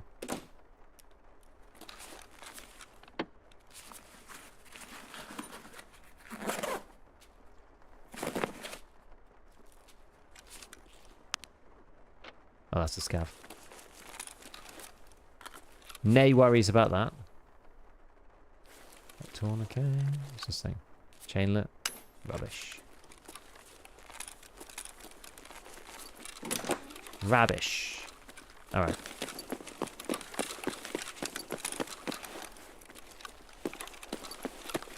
Well, we did the kills. Where are we going to go, actually? What's my exit? I did actually start over the wrong side, so I have to go the other way. Alright, we can't use Climber's Trail because didn't bring them. Didn't bring the bloody thing.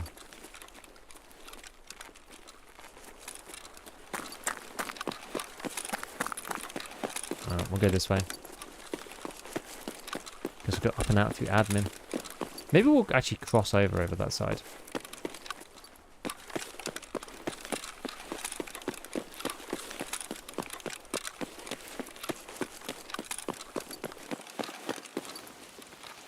Or we got the bag.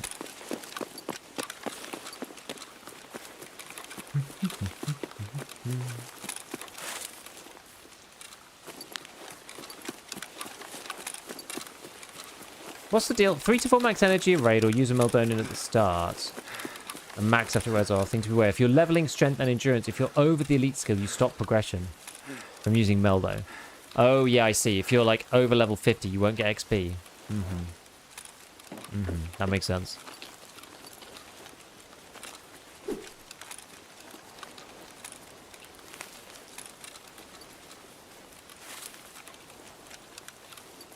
Had a mod to remove fog, didn't impact performance at all. Yeah, I don't think it does. And there's like BSE removed fog, and I don't think it really makes much odds, right? Take the car. Actually, I could take the car. There's also the quest over there that you have to start off like killing stuff in the Scav base, so we could go over and see that. I think it's 100%, so I don't think anybody's even going to be there.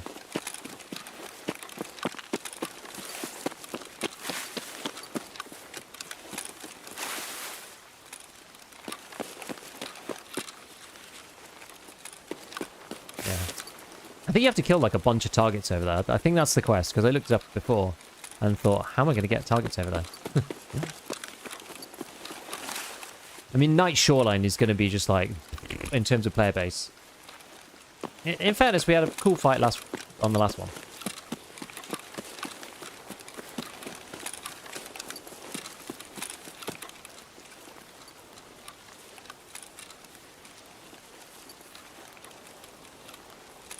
Yo, Zoot Zach. What's going on?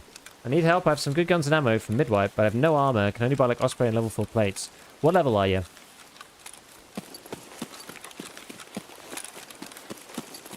The earliest level 5 that you can get is the Corund. I think it's probably the Corund plate is the earliest one that you can get, because that is an egg, a Prapor 3. But you have to do like a lighthouse quest. I can't remember what's Prapor 3? Is that like late 20s? 23. Yeah, you're going to struggle on armor a bit at 23, I feel. You're going to have to try and like tap some dudes in the head and get some GAC plates going. Also, when can you get the GAC plate? If you do living high is not a crime, you could get the GAC plates going. You could do the ACPC craft or the TacTech craft. Get those going. Just want to run labs. I mean, to be honest, you can run labs with class 4. Like, it doesn't, you know, it's fine. You don't need to take the goated stuff to labs.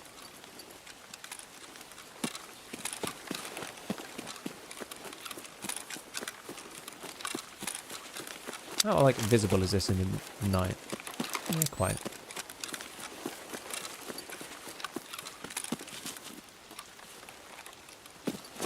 So I think this one, this no swiping one, is skier. So yeah, eliminate any target in the base area, which is like, I hate these quests because they're just really annoying.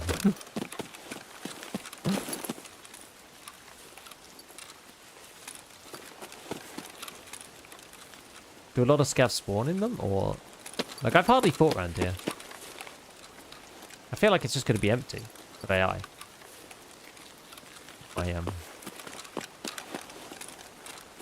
DK's run out.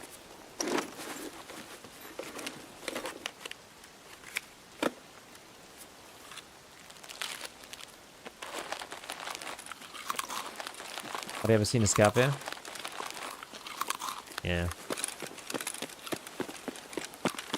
But that's also the thing, like I can't really be bothered to loot it. Apparently the loot's quite good, but why bother, you know?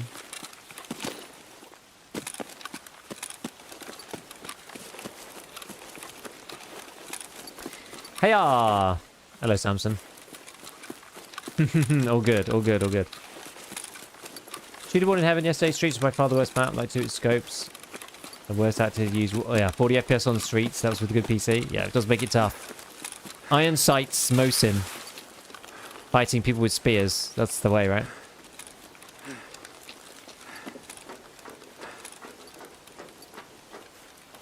Send your B. Finished all my exams this week. Getting results today. Nervous as hell. Well, best of luck. Best of well. I hope it goes well for you. I hope it's gone all good.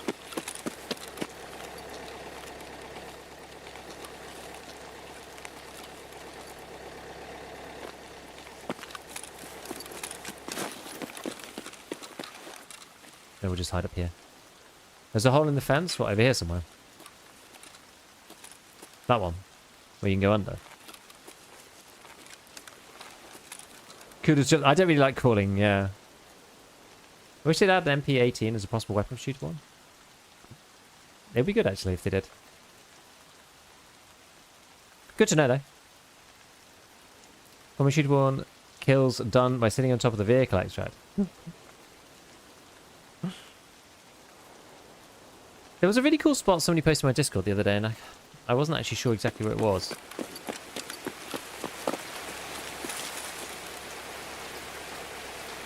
Pinewood angles. I mean, Pinewood covers so much area.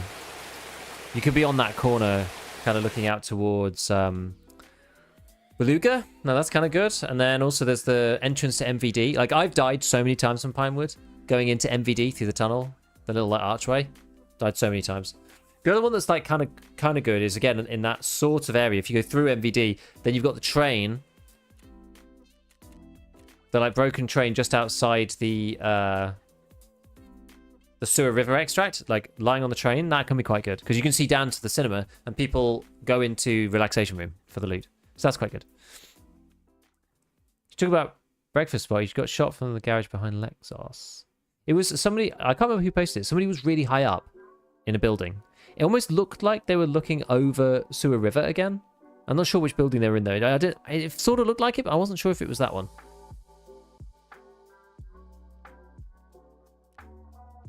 I'll go look it up. Yeah, I can't remember what it was or who even posted it, to be honest. Terrible community leader. Right. So we did this one. And we got calibration, which is the one that gives you the ult in. Because at least for this one, we then get a... Wait, hold on. Oh yeah, you can do the thick party, can't you?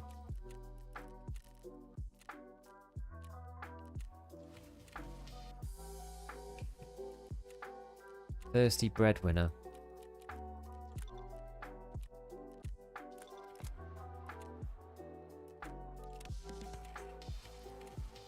Thirsty delivery. Like a woods one. Okay.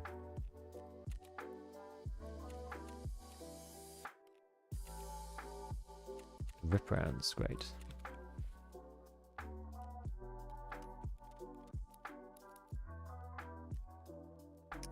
Well, I'm gonna have to stick a few things back in the old gun rack. Who spots I'd luck with? On top of Sewer River Tram. Yeah, that's the one that I kind of like, even though I haven't done it. The extracts drop down from Sky Bridge to the side of the building, watching Lexos. Didn't know there was a drop down from Skybridge. That is interesting. Which one's that one? The one in the post office building? Oh, this is full. Why is this full? Oh no.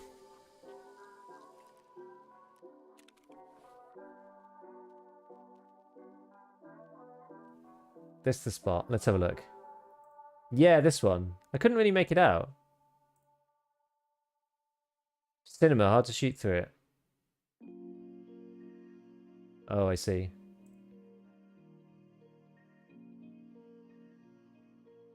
Yeah.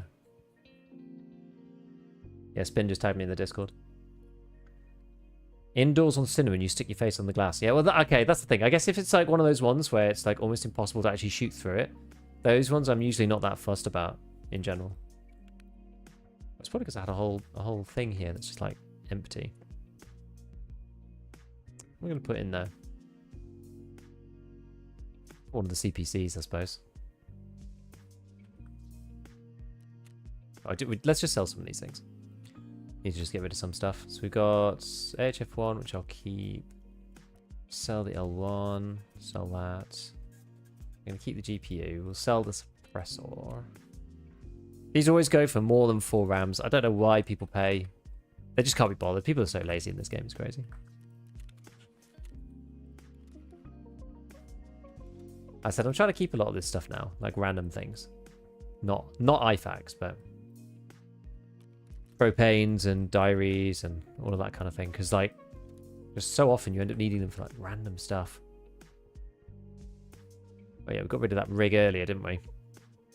Don't really have anything that's 3x3 though. Makes that slightly awkward. Moonshines can go up in here. Now this was all ammo.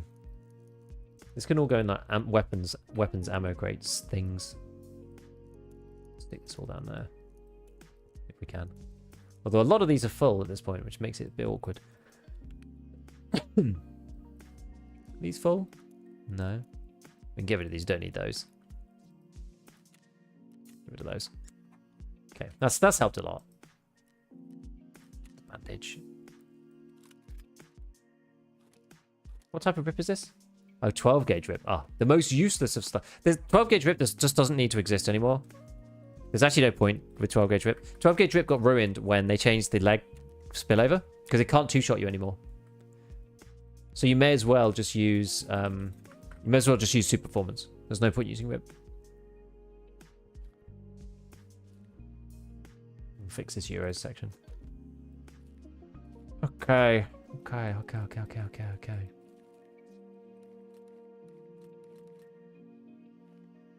Oh, good. Yeah, a couple of grenades. We'll get rid of the Zarias. Put these back in the box. Right. All right. What are we going to do now then? So, everyone got the reward when the event ended. Yeah, well, they got the reward that the one that they chose. So PKP and a bunch of ammo. I don't know what, like, if there was going to be a special reward. I'm not even sure at the moment if there is going to be one. Doesn't look like it right now, but I don't really know. Maybe the XP scale or something like that. I wouldn't put it past PSG, but I'm not really sure. Oh, we've got that. Stand tape. These two things. Okay. Let's not do night again. So let's go this time. That's fine. What other interesting stuff have we got to do? We've still got pistol people there.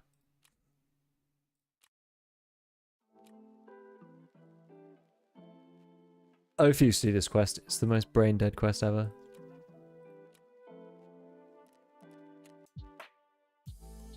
I didn't even bother doing this wipe. Oh yeah, so we've still got to get to check 15 and do this one. Do house arrest part 2. Maybe go and open check 15. I actually have a key for it, so maybe let's just go and open it. Gonna enjoy ourselves with that. Get an item case. I probably should just get a regular one, yeah, at least until it's fixed. Until I can get my thick eye out. Just stash spikes by anxiety. I was doing really well, and then things happened, and now it's bad.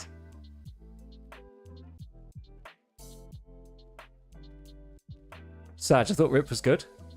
Rip slugs are not very good, is the problem.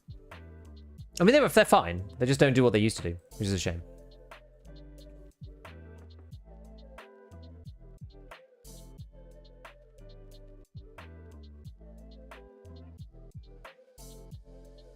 Got the Peacekeeper reward exactly was in the quest description.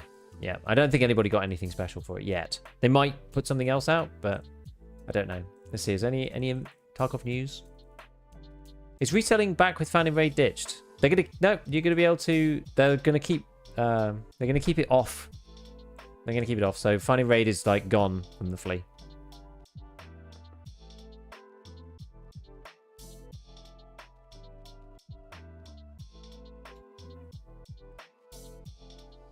So the Flea is going to be Find a Raid free for the foreseeable future.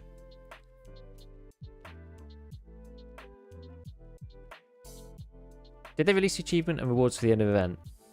Yeah, you basically just have to accept the completion of the task on whichever side, and then you get the achievement. That's the deal. I see a swarm of gold farmers on the horizon. We're going to have to see. Now, I'm hoping, fingers crossed, that they put in something for, like, for trader flipping. I don't really care about hatchlings so much. No. Hatchlings is something that will be a problem, maybe not. We'll see. Because they introduced it halfway through this wipe, so we don't know yet what the actual ramifications are going to be. But maybe hatchlings will be a problem. Maybe they won't. Maybe they'll have to take steps if that does become an issue again. But the trader flipping thing, I think, is almost worse. Because it allows access to, like, all sorts of stuff for everybody, which is kind of crazy. Any reasons why they took fan raid off the Flea? Because everybody complained for, like, 2 years. And to be honest, the game does feel better without it like that, in my opinion. You know, you can... It was basically the people complaining that PvP didn't feel a very, like, rewarding. Because you'd kill the person, and then you'd look at all their gear, and then you'd keep, like, 3 Nixor lenses instead of their gun, and then you'd keep, you know, a Cyclone and whatever instead of their helmet. And the whole thing was just, like, all the player gear was useless, right? It was like, it felt good to haul the player's gear back. It wasn't necessarily anything, like, structurally wrong with the game, per se, but after getting the kills, you kind of want to, like, take the people's gear and sell it on the Flea, and the higher end gear people had, the better the haul was, right? So, it felt like the risk justified the reward. It's like, if you did manage to win against somebody with, like, really good gear, you could go and, like, sell a load of that stuff on the flea market. Obviously not the ammo, and obviously not the plates, but you could sell the helmet, you could sell the gun, all the attachments, the scope, you know, suppressor. So if they're using meta stuff, like, it can be quite a big haul. But you couldn't sell any of that stuff before, and so that's why they changed it ultimately. So you could reward yourself from PvP. It makes the flea market feel more flexible. You know, you can buy an AK, use it, and then sell it again. Same with the keys. It just felt too restricted before, in my opinion. There are issues that it introduces, things like being able to buy ammo from the traders high level and selling it straight back on the flea. A lot of the good ammos are banned, but there's this, like, there's a layer of ammo that is good but is not banned, because there's always going to be, like, if you ban those, then it's going to be the next set that are on the flea, right? There's no, if you've got a binary cutoff, the ones that are just under that binary cutoff, wherever you set it, unless you set it at either nothing or 100%, you know, if you're either end, obviously that works. But that's kind of a moot point in this argument.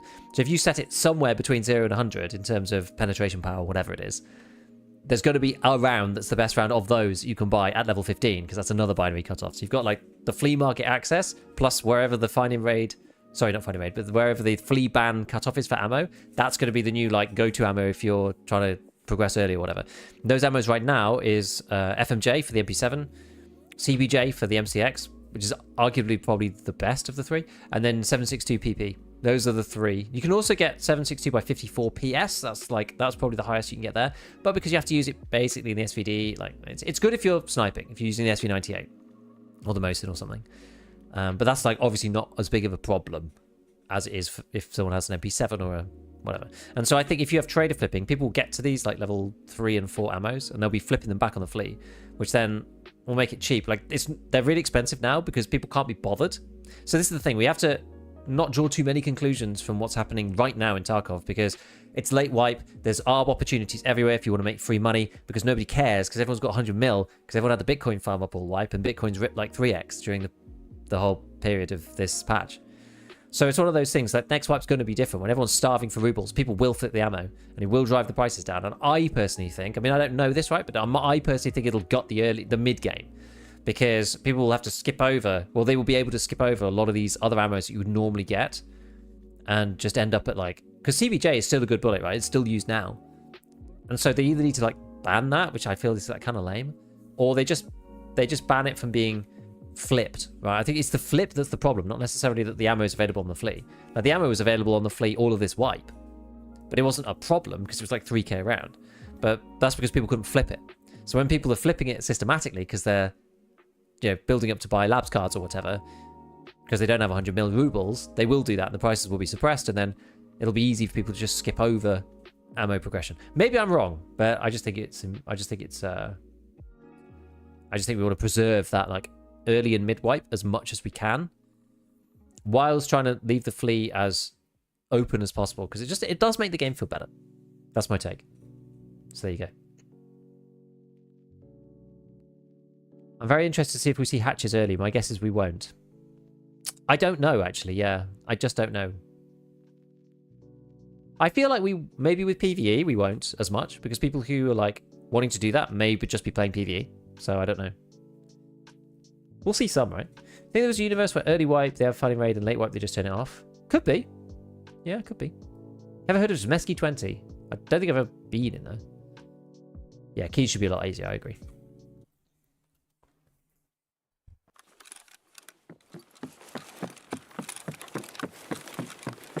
Okay, I am trying to get to Shek 15.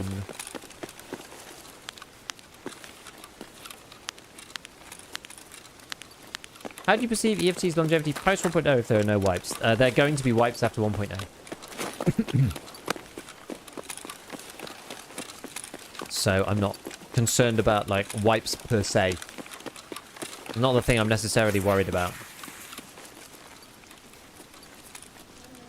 Store's got really awkward like triggers for opening.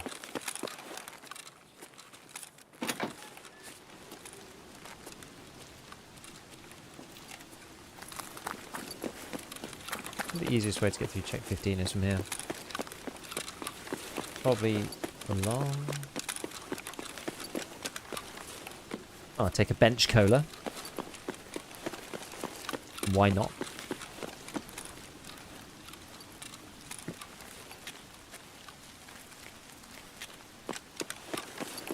Yeah, one thing that I do really want to do is I want to change my mouse.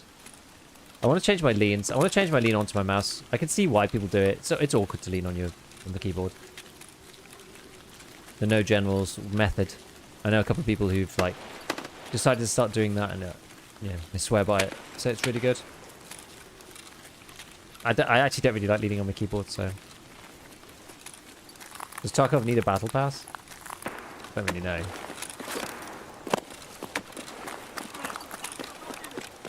That's a from above. That's a Mr. Sneaker, I think.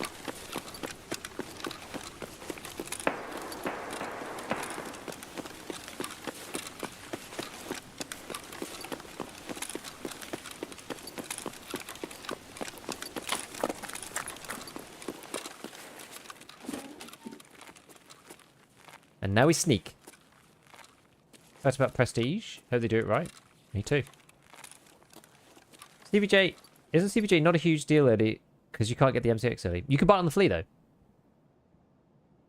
This is the thing. You can buy the MCX on the Flea. So these things you can just buy at level 15.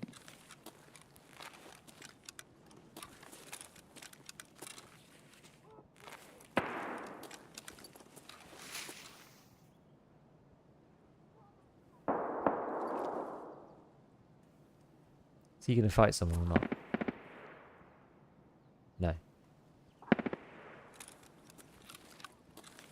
Okay, well, somebody's fighting Caban, I think.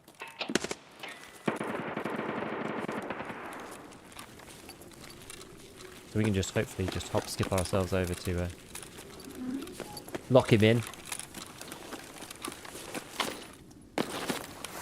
Hop ourselves over to check. Get this thing done. Probably painkiller before we got there.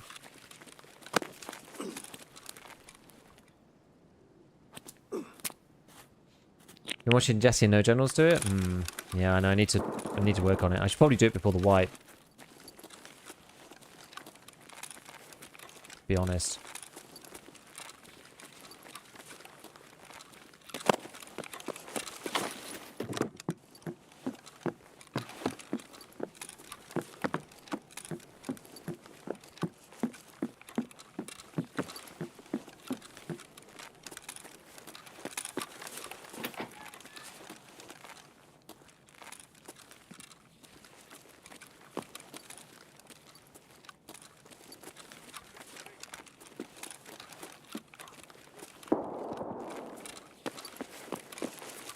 Okay, right, let's get upstairs.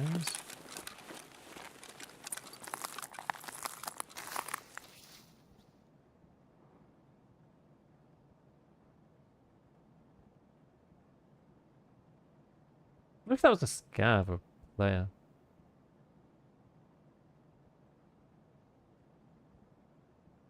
Don't know. I don't know.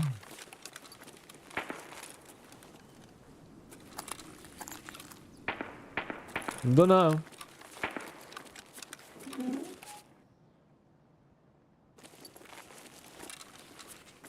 I don't think... Did I bring Iron Gate? Whatever, we'll do check 15 first.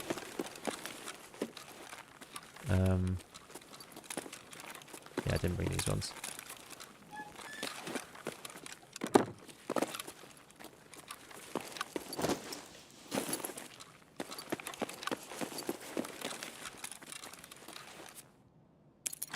I switched to leans on mouse. I need IRL and I think it works. That's a good one. Jesse did it, it's a lot better. Added control for slow lean. I do the same, it works. Allows you to move and lean simultaneously, much easier.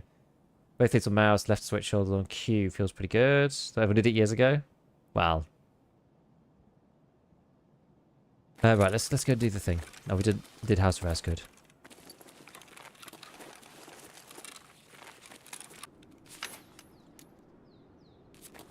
Other problem with reselling is it effectively makes traded prices defined by the market price. Not balancing decisions, which makes progression for Flea kind of pointless. Yeah, kind of, yeah. That's the whole point, right? It hinges everything around the trader economy. Oberdobless. Will you sec figurine? You got it. 556 MDR.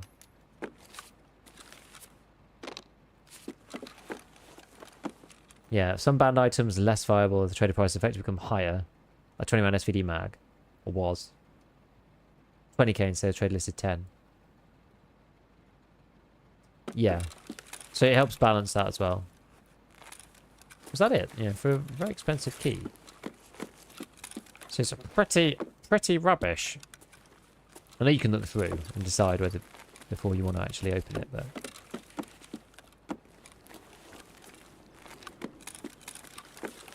Something on the bed, maybe? No? Massive loot. I know, we're absolutely killing it here.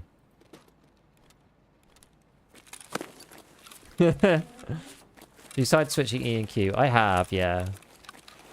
I didn't bring stairs landing either. I have, but I didn't like that very much because often when I'm doing movements in you know, round, I'm like circle strafing, so I kind of have to do both. So it doesn't really matter whether I have it on Q or E. Like if I had it on Q, it's still kind of just as awkward because you still have to press the right key sometimes. You know, it's like you have to press both keys. That's why I was tempted just to, you know, get rid of it completely and just put it on the mouse.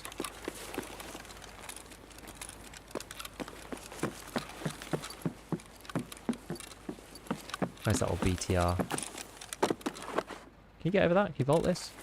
You cannot. Do you have hold or toggle lean? I have toggle lean. Another can of Coke. We are spoiled.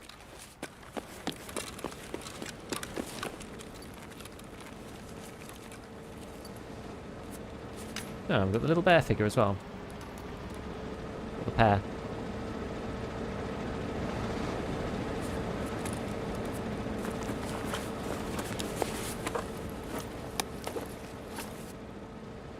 Oh, SSA AP, 5 rounds. Yeah.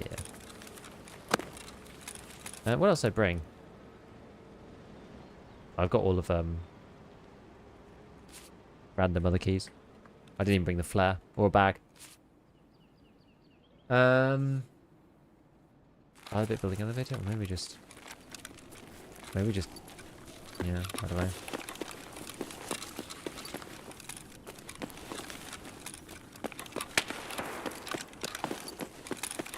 I should have got a pistol so I could have gone and done the kills over there. Maybe can I find a scav with a pistol? Probably not.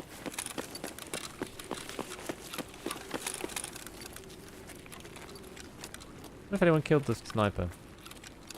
Looks like it. Unless it's just hiding. They do not do such ill. What a time for the painkillers to run out. Oh.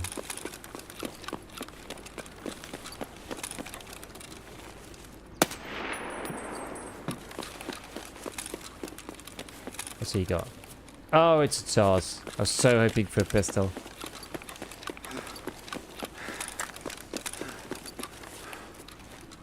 That would have been a great timeline for the story. Keep my reload and malfunction fix on the mouse. That is wild. The argument with lean is that lean gets in the way of other keys.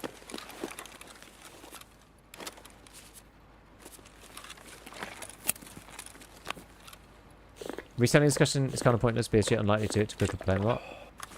Well, I've complained a lot about reselling, how it's going to be damaging for next wipe. So, who knows? Maybe I'll have some weight.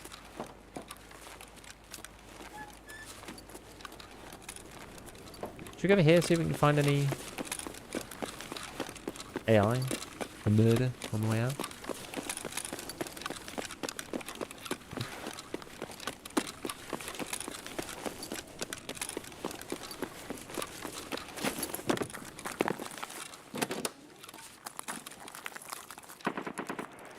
A survival 12 repair kit and a CMS. Look at that, lovely. Not allowed to reload now though. Or at least if I do, I'm taking my life into my own hands.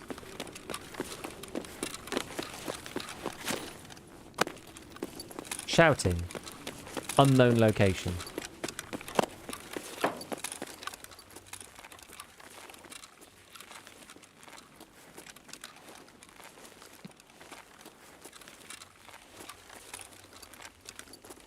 PMC's teaming with the Boston Raiders on PvE. Yeah, that kind of sucks. Oh, they should fix that at some point, though. I would hope.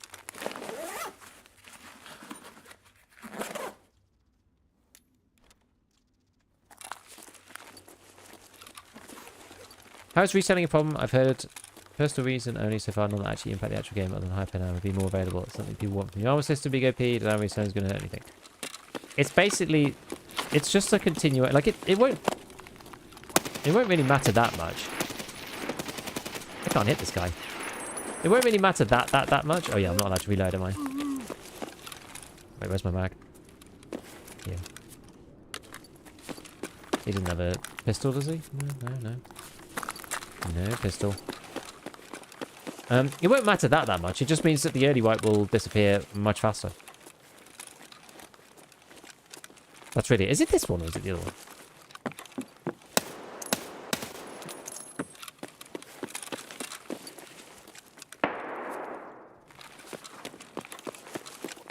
It's not this one, is it? It's the one behind the office, yeah.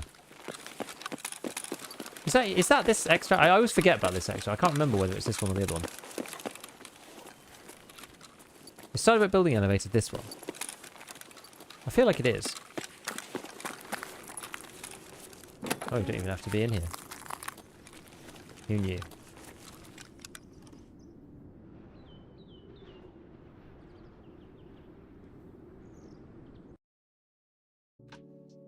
But yeah, I think it's a I think it's a problem that has mostly disappeared because of the flea market bans. So flea market bans need to stay, otherwise the reselling does become an issue. But with the reselling, with the flea market bans the way they are, it means that you can resell like class 4 and some armor and mostly ammo. It's mainly ammo really that's the issue. It's mainly ammo. I just think you'll see a lot of people with like good ammo. But you might not though. Maybe that won't happen. Maybe I'm making too much of a big deal out of it. I don't know. Oh yeah, maybe we should go for the goons. What do you think about reselling off max fence? That almost feels okay because it's like opportunistic and not just static. Also, I don't know, it's like it inflates the economy and makes it even easier for players who are ahead. I think that's another thing that I don't like so much because it just means that players who are ahead could just go FMJ, CBJ, PP, sell, sell, sell, and just sell it every single round. So it's like, yeah, I don't know. I think the game would, let's put it this way, I think the game would be better without being able to resell. I think it would be better. Is it going to break the game and make it unplayable? Like, no. No. Like, that's too much. That's not reasonable. And I'm not saying that either. I'm just thinking the game will be better off if you can't resell the stuff from the trader directly on the Flea. And, like, you know, from a law perspective, right, Papa would probably turn up with the boys with the baseball bats and kneecap you, you know? Like, putting his stuff 1 ruble under what he sells it for on the flea market, you know, treading on his territory.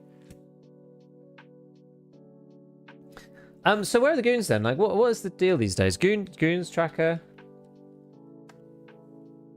Like, does it even work anymore? I know a lot of people saying that it wasn't working. Goons are last seen on Woods, apparently. I don't know whether it's like, is it even a thing that you find them on the different... People saying Woods, but... Tarkov PAL?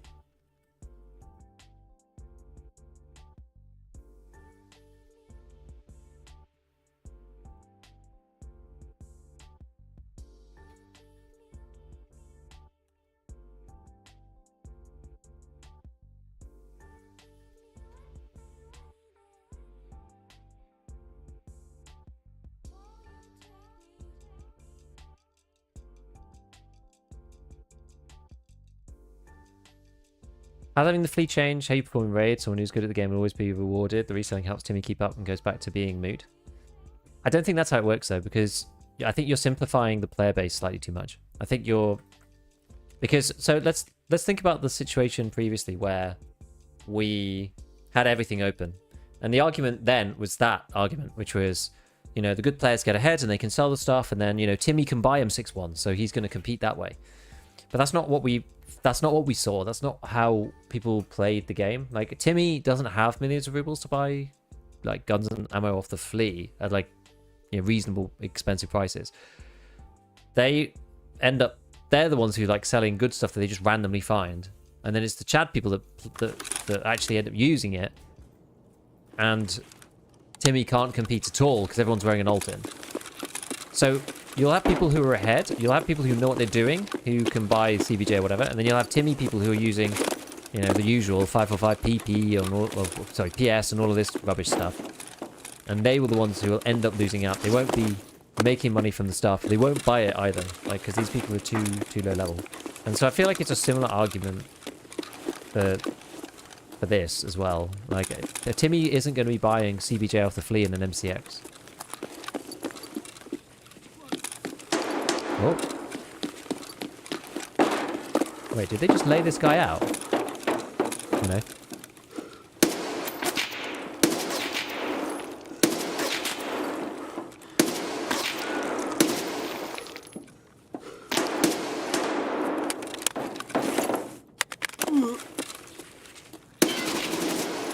I have jammed.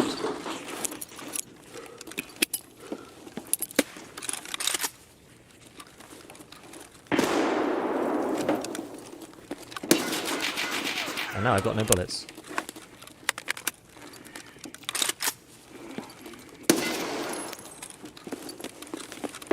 PMC abuse.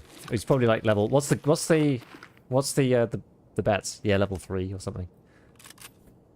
I knew he was going to be low level by the way that he was fighting, which is just, like, unfortunate. And you know what's the worst thing? I basically got better gear than this guy. As a Scav.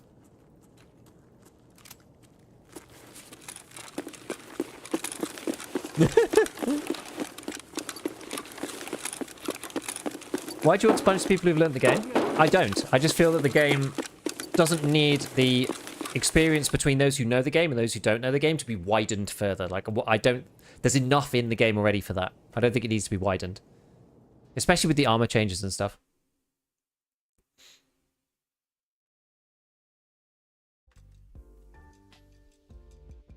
Because we learned the game, we need to be debuffed?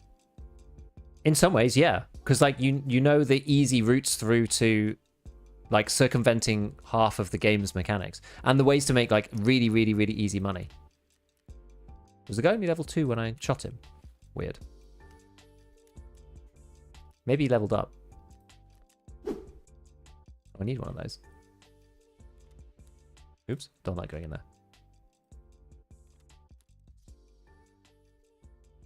Like, if you experience the game, you don't need Tarkov to be easier for you. Like, and I don't think that's what you're saying, but you don't need Tarkov to be easier for you. It's just not. That's like, that doesn't make anybody feel good about the game either. It just makes the game like easier for no reason.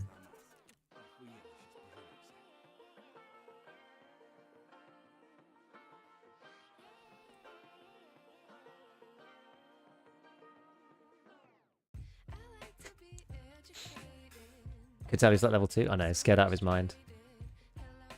You made him level up by extracting him? The level 3 bullet. Why would I learn how to play the game just to wait for them to nerf everything, then we're all Timmies again? But that's taking the argument from like 100 to 0, right? I'm not like... We're looking at particular routes and pathways through the game that are maybe slightly more or less imbalanced against each other and tweaking them. Like, what you're saying there is basically like, oh, anything that's good, we're going to nerf it so that no one can play the game and no one can have fun. Like, that's not what I'm saying. Like, that's taking way too, like, of a hammer to the problem approach. What did I do here? Oh, house arrest. I didn't even accept it. It's more nuanced than that. It's not quite like that, right? There's lots of mechanics in the game that benefit higher tier players. I couldn't fit it all in my bag, so I couldn't sell it all to Fence, which is actually kind of a more annoying thing these days. All right, let's keep some of these things. I'm sure we'll need this. Abdolbos 2 is, oh, sorry, Abdolbos 1 is always, they love Abdolbos 1. Don't know why. They have a real obsession with Abdolbos 1. It's like special cocktail. Oh yeah, so we're gonna go do Goons, weren't we? So should we try? Let's just sell this Vector real quick. Whoa, why are they so expensive? Holy moly! I don't want to get stuck there, so we're gonna do that. But let's get a bit. I need a big-ish bag. Oh no, I've got to pick the one that's got all the ammo in it. Ow! Bah! We'll carry on this. We'll carry on this chat in a second. Let me get into loading at least, and then we can carry on talking.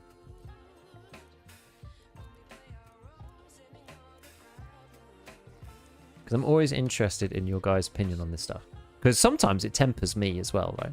Like I'm definitely not always right about this stuff. So I'm very happy to have my mind changed. I think so. Okay, get rid of the HCO. Okay, should we go to woods then? Should we go woods? What are we doing on here? Apparently the Goons has got woods. So where can they be on woods? It's basically that like weird scav camp thing up top now. Where else can the Goons be?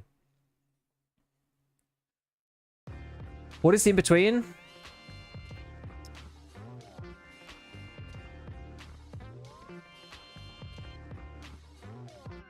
Let me check actual Twitch, because I miss out the reply tweet stuff. Oh yeah, it's not... Okay, so it's not punishing, banning reselling is punishing for making free money. And what is the in-between? Well, the in-between is that you make tons of money anyway. So there's no point having, like... There's no point having, like, routes... I don't like routes where you just make, like, free money with no levels. Okay. You have to get the trade levels. Because the hideout is free money. You have to make the investment of time and resources into it to make it. And then you get free money. Okay. So what's the difference? Selling your Bitcoin to therapists doesn't give other players progression. I think that's my issue there. You know, you unlock CBJ, and then you allow other people, like you're making money from it by allowing others to have access to CBJ who shouldn't have access to CBJ. Not that it really matters that much, but it sort of skips progression and like short circuits the grind up through the tiers of things. It kind of depends on what price. Like the thing that I'm worried about is if the ammo gets like really cheap. And then it'll just be a no-brainer for everybody to use that one thing, and it'll just be kind of dull. Lighthouse? Apparently they're on woods, supposedly, according to all of the trackers. So we'll give it a try. Hello, Solid. How's it going? Are XLs better than Contact Force? No, Contact Force is technically better. I've just used XLs a lot, so... It doesn't really matter that much now. Scav bunkers at the corner map? Yeah. They're always there, right? There's only one spot. You want to prevent me making free money, but you also want to help the Timmies. I can make money free in so many ways. The reselling helps the Timmies. I don't think Timmies are buying CBJ though. They never used to when we had like M61 and stuff available. The one thing I could do to make free monies and helping Timmies is the bad play.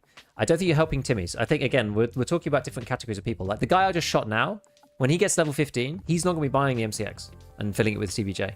The only people who are going to be doing that is the people who are like kind of under leveled, but like they know what to do. It's not Timmy. It's not Timmy.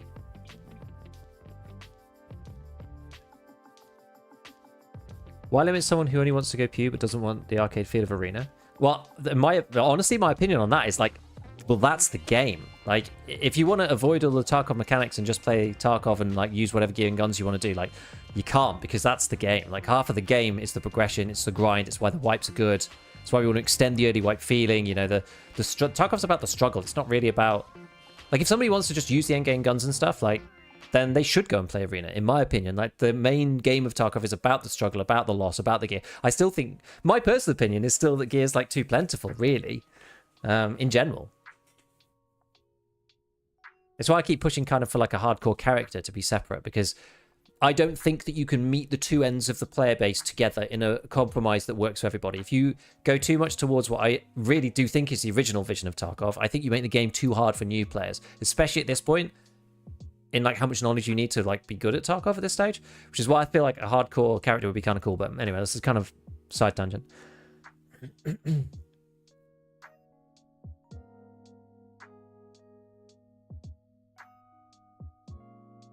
Because no one tells them to or helps them buy it. Also, they won't. If it's like a 1,000 around, they won't do it. Because no one explains they should buy ammo over the gun. People have been saying that in Tarkov for years and years and years, though. Like, if you want to go... If you want to go and find the information, you can. It's just... It's hard, right? It's hard, because there's a million different videos you could watch. It's like... It's tough.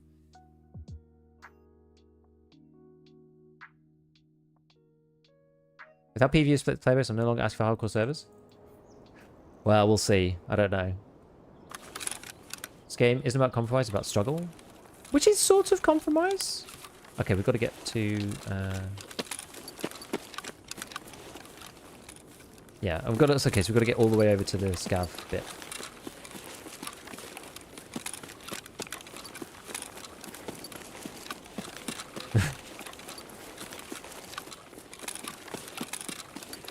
If only there was a YouTuber with a reputation for good, clear and concise advice.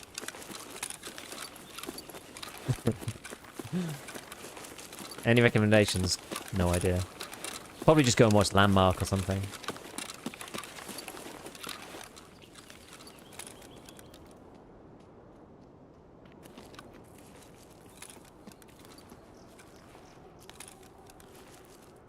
There must be a Scav, right?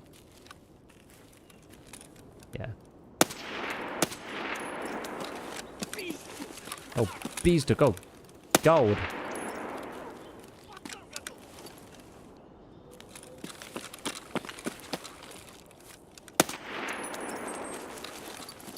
The way that Scav's head just went donk onto the rock. I don't know. Something about that was quite funny. The video is 6 as its max.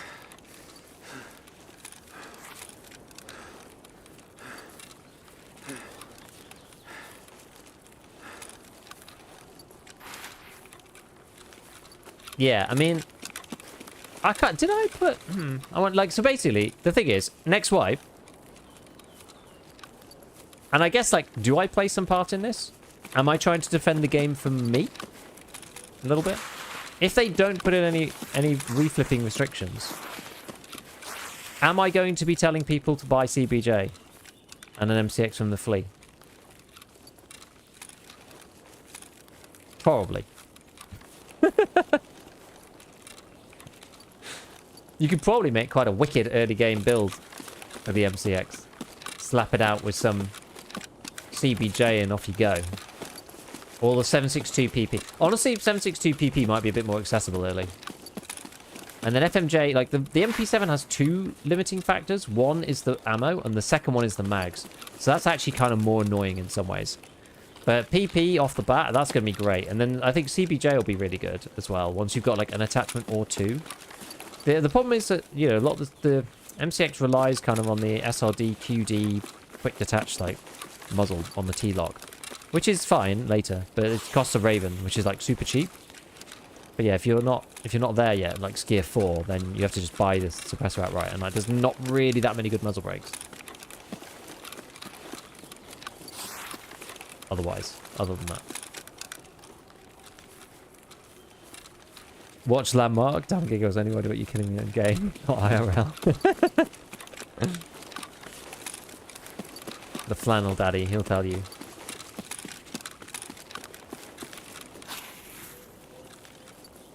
I can feel the M6 recoil now. Spear plus hybrid. Thing is, you're not going to be able to resell hybrid.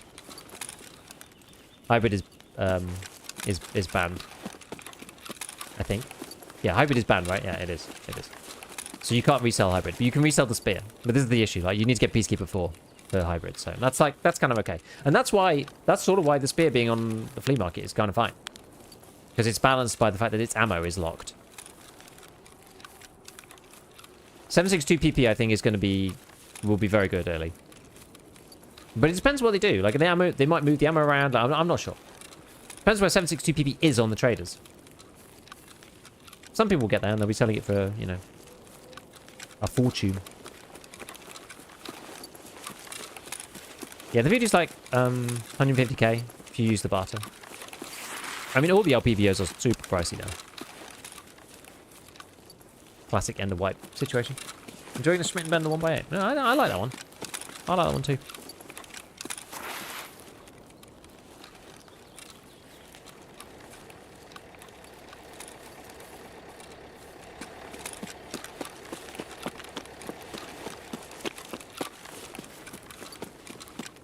Let's carry on our merry way.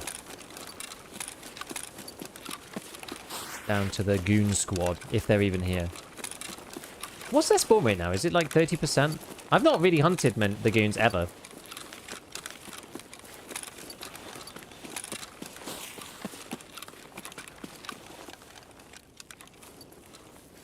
If you think reselling is harmful and BSG don't listen to verbal arguments, then the only way to show them is to cause damage to the game and promote reselling. Well, that's the thing.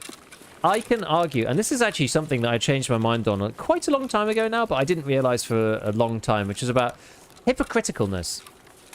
Which is that you can do the thing that you rally against. Like, I was against this for a long time, just like, how could somebody say X and do Y? But I actually think it's very valid to be like, this thing is bad for the wider game, but me as an individual, I'm obviously going to take advantage of it. You know that kind of thing? Because people are always calling people out for this sort of stuff. Ah, Mr. Sturman. Mr. Sturman. Bring me a dream. Boom, boom, boom, boom. Ring out your SVD as loud as can be.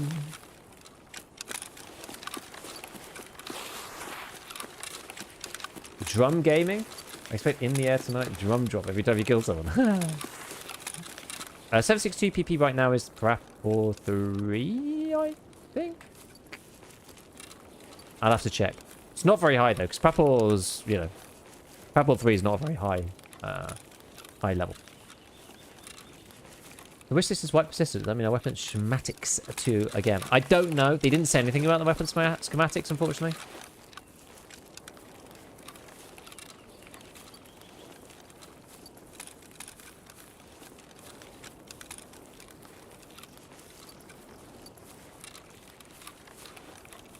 Oh, hey, Sal. I wish I was there 3,000 years ago. No restrictions on the Flea. It was crazy, but not healthy. Can't lie. The problem is, right, back then, it was just kind of boring, is the issue. All the metagamers would run around with M995, M61, and Altins with slicks on and be unkillable. And everybody else would just cry. Because even buying, like, M61 and putting it in a hunter didn't matter, because they had M995 and an M4 anyway. So you just died to it. Right. And they were better than you too, so it was just, like, impossible to kill them.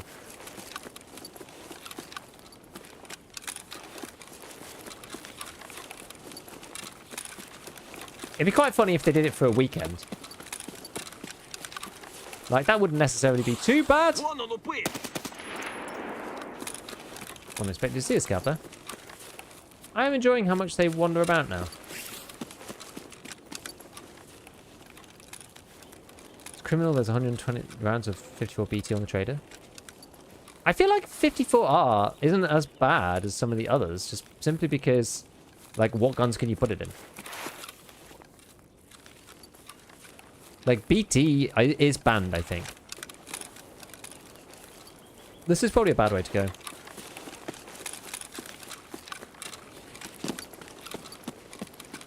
How do you find the goons? Oh no, they're on the raid. I don't. But there's a website. Like, people cite them. And then put them on the website. So I'm on tarkovpal.com. There's like a whole bunch of them. Oh yeah, the the Reese T, it doesn't protect throat anymore. Yeah, that's a good point. Throat is a... Hello? I can't see the scav at all. I mean, that's clearly not the goons. If that was the goons, I'd already be dead.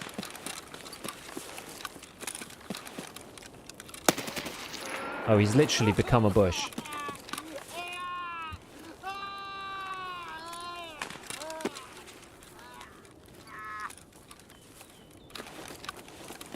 I see.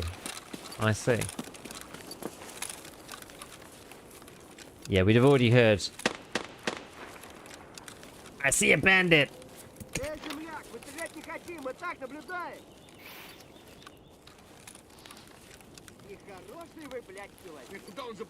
Oh, he's throwing a grenade.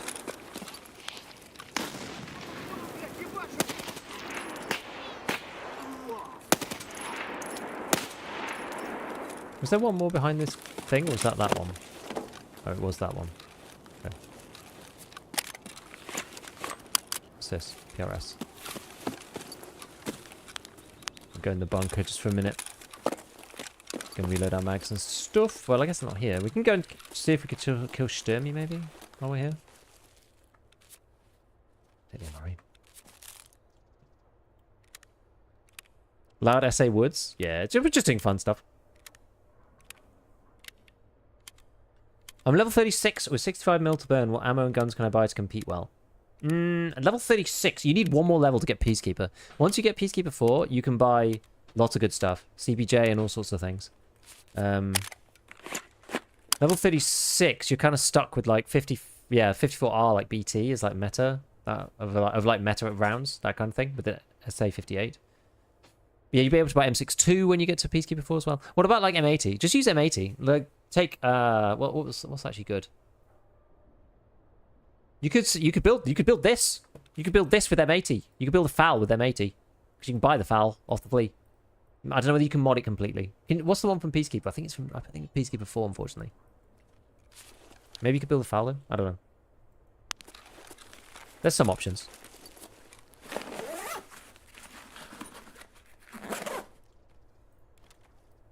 Right.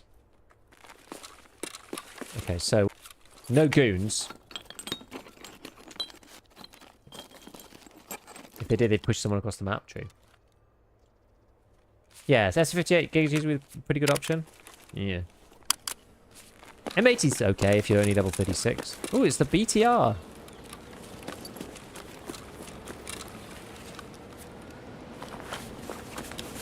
Don't normally see the BTR onwards.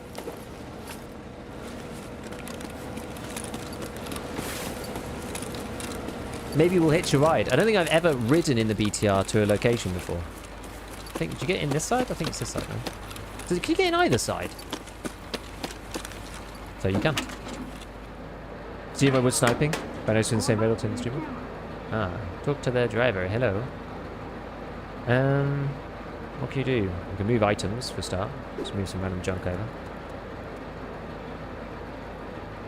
Deliver those items. And then where are we going to go? Take a ride. Where should we go? Where am I going to go if I go to Sawmill? Am I just going to get shot by... I'm just going to get shot by... by Sturman. We'll see.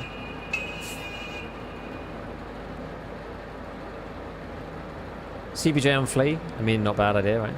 We were talking about it before. That was like half of the point. Don't know if there's access to M62 level 36. No, not quite. Because you need Peacekeeper 4. 6 player plus FMJ? Yeah. I don't know if it's that good, though. 87 PS all the time. Not good. No, with every restricted, people have to use those. It's always been the same. Yep. LPS as well, yeah. Do you think the Exfiltration is bad? I feel like it's just one more grindy thing people won't do, especially since they need to play Arena. It's leveling up from 2+. I think it's okay. Like, look, if it's more people to play Arena, which is what they want. So, someone is right by log piles and dickhead. It's not too bad, I guess.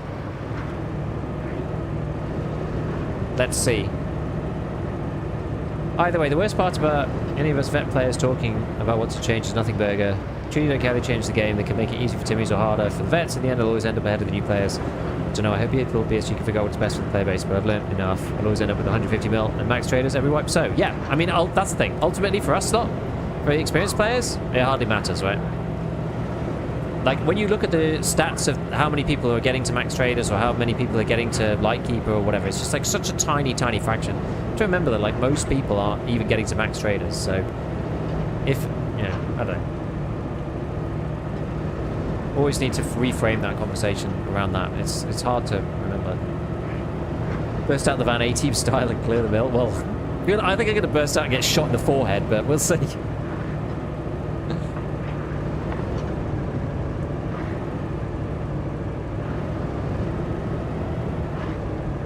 Some people never get max traders. Yeah, loads of people. It's like 50% of the player base or something.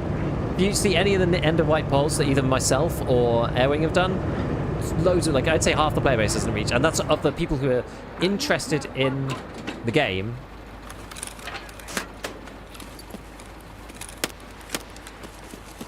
You know, that's people who are like,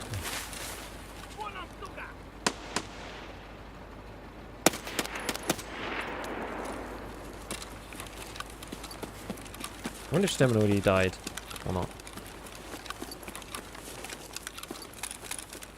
Is it even? I mean, it's probably lower, right? Because like the people who are answering the polls are the people who are kind of invested in the game and are still looking at the tweets at the end of the wipe, right? So it's probably a lot lower. But I'd say a small fraction, I think, of the player base actually gets max traders. Where are all those shots coming from over there somewhere? I wish Sturby's still around. Oh, sounds like he's still here. Interesting. And I head in the way that I always go in this corner. This is the way I do it normally.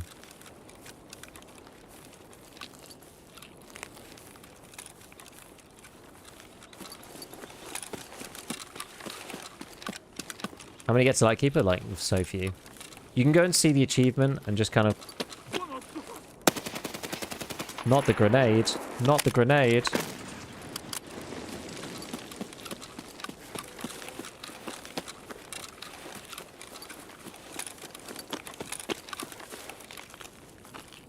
Why are they so grenade happy? I feel like Scavs and AI are just like throwing grenades non-stop right now.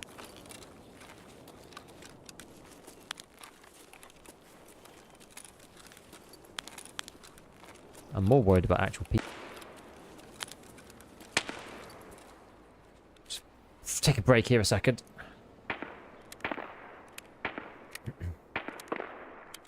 What about that? People getting Flea max traders of actual numbers.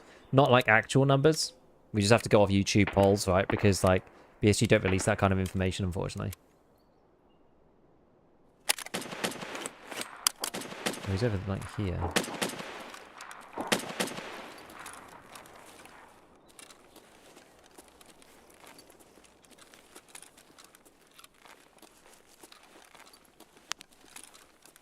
Wait, who's he shooting at? Shooting at me through the wall. Let's see. That kind of looks like a gun of somebody who's died. Don't know. I think he's through here. I think he's like through this wall here.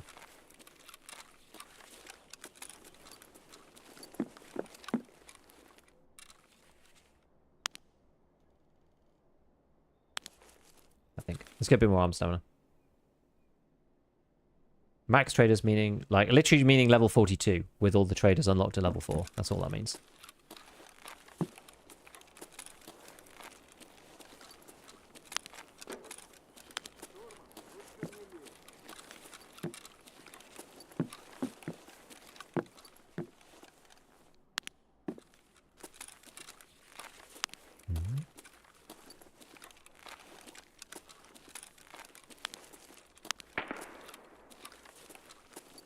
Let me see.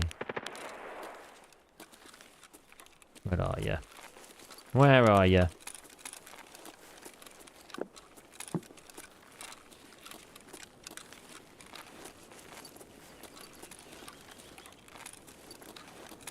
Oh.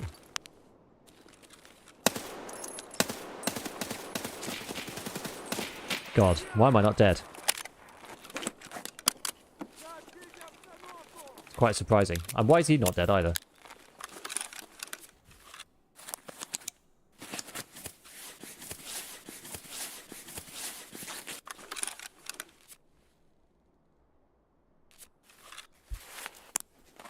Tier 6 hoodie. What do I get to like keeping next wipes? Does we work in August? Yeah.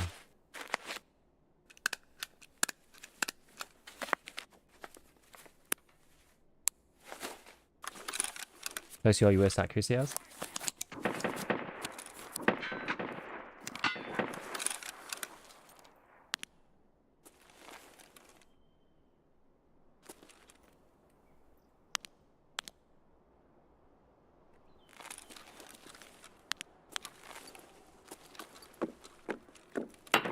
Ah!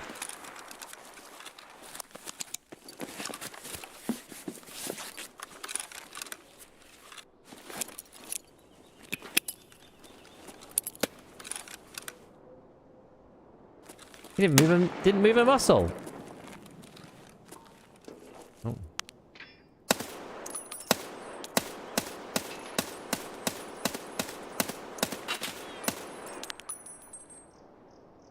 Jesus.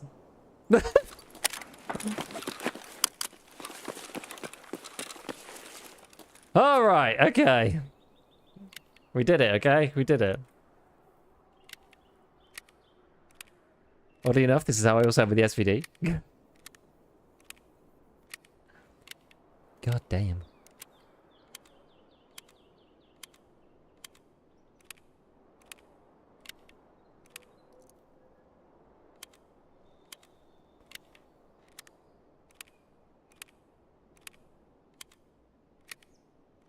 Right. Streamer AI, exactly. He did actually give me a good old blast. Look at this, 18 out of 61.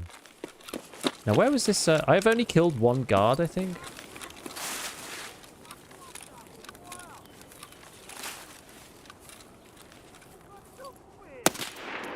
Oh, no, it wasn't a guard. Oh, no, it was a guard.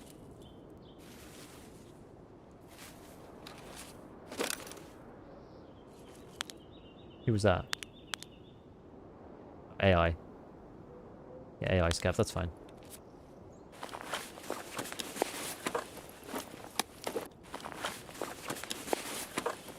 Yeah, they make a lot of changes to flip the game on its head. Yeah, I agree. Like, they can rebalance all sorts of random junk, right, whenever they like. What's this got in it? SP6, actually worth taking. Actually worth taking! It's a shame that these armors always suck, but... Yeah, is there another guard somewhere? Maybe?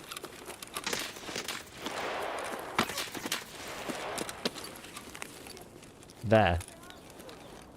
That's the other guard.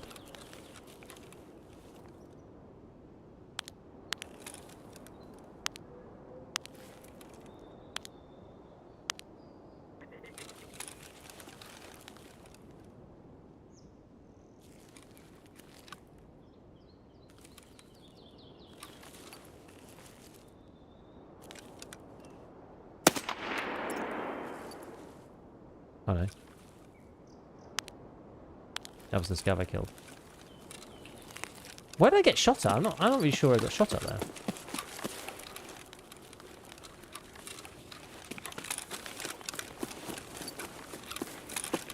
I'm gonna go back behind Dickhead Rock and then come round and like sweep it from the other side. But like we have to keep remembering that because I'm loud, we can't stay in the same place. Like it's just not possible. Because other people will come to the area. Like other players, maybe. If there's anyone around, they will, anyway. Oh, run out of bloody painkiller again. So remember, there's another scav down here somewhere.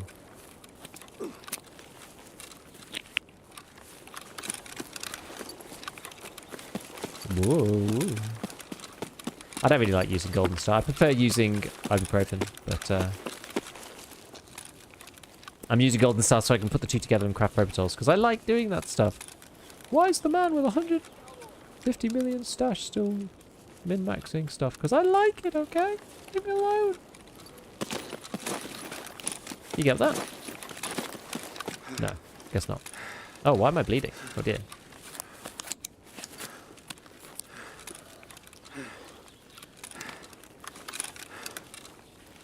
Yeah, player Scavs, licking their lips.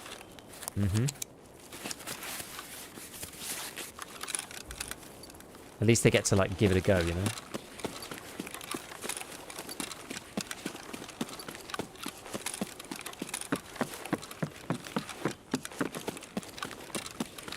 And so that guard must have been down here or something, no?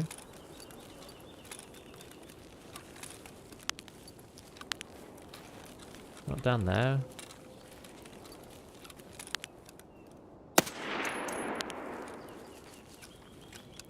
Got like completely hosed from over that side somewhere, but I don't know where they are.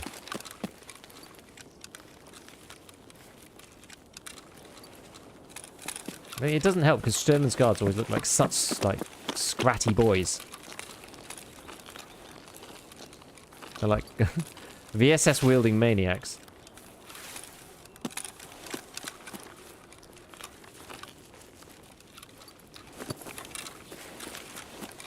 Let's see, any chance from up here? I can't see whichever AI it was. We'll just try and go and grab Sturmy himself.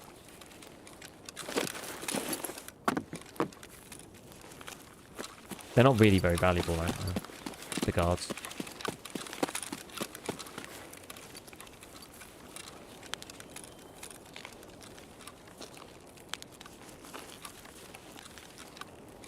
And now I get shot in 3.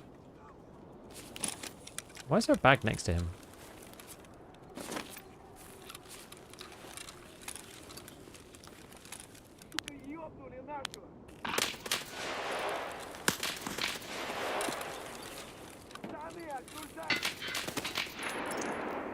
Was it that guy? Must have been.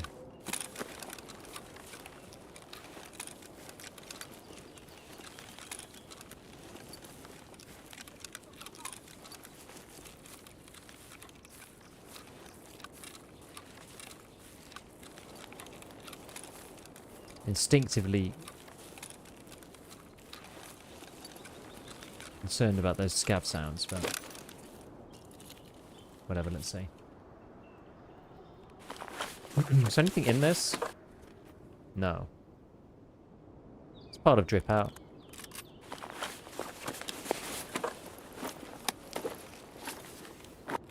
Yeah, no key. Somebody took the key.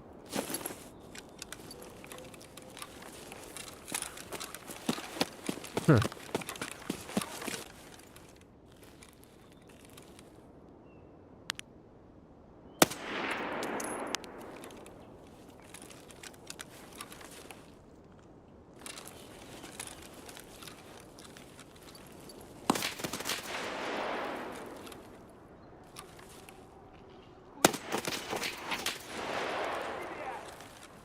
Can't see him through this bloody tree.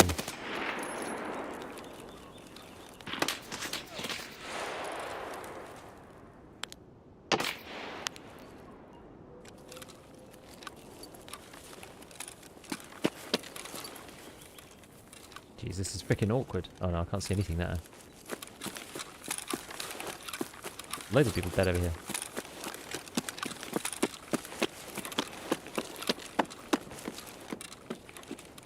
Dead in here. Like a freaking... What the hell's going on? Kind of scary. Garden M4. Yeah, I think it's because of this like scav event thing that's been going on.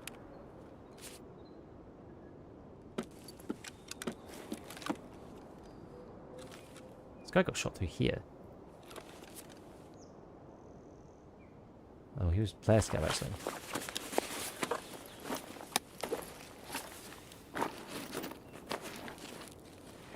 Full bag of tricks though.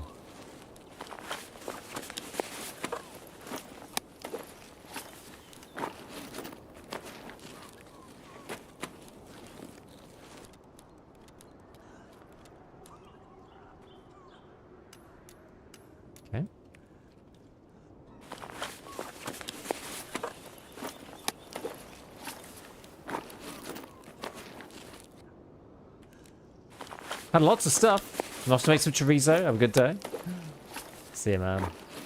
Have a good one.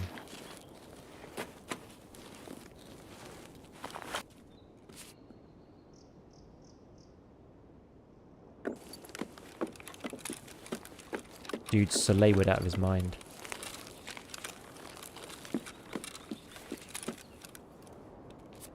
Yeah, there is coughing.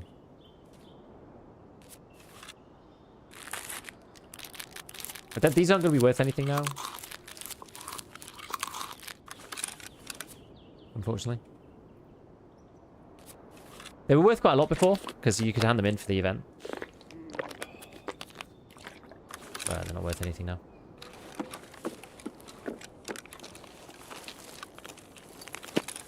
So, Scav right here. Or is he up there? Maybe he's just up here. Can hear Scav somewhere. Where is he? It's kind of scary because the Scavs get these like Western guns now, so they can shoot at you at like 800 RPM, which is pretty terrifying.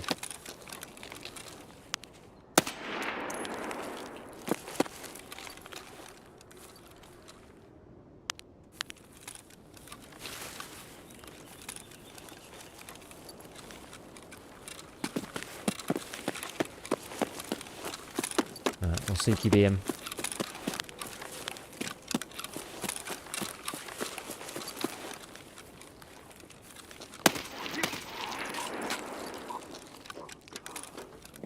Okie dokie.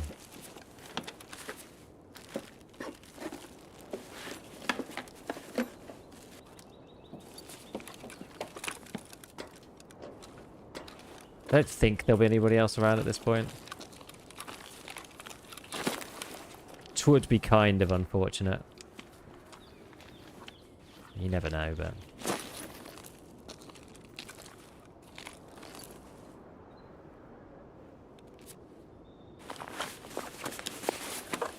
Broken stuffs, as usual.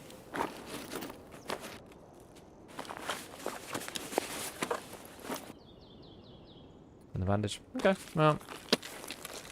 We'll just head out. It's all good. I think we've got outskirts, haven't we? Yeah. Outskirts. We'll do that.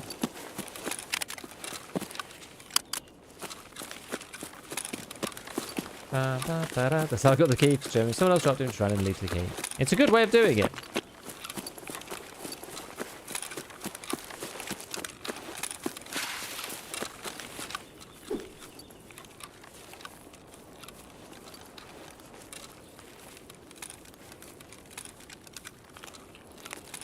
Cool stuff. Yeah, I mean, that was quite a fun trip to see the Goons, to be honest. We didn't find them, but it was entertaining because we ended up going to kill Sturman instead, which was kind of... I wonder if he was shooting at me, like, through the wall of the house building thing. I wonder. Feel like the metal container. A big grey.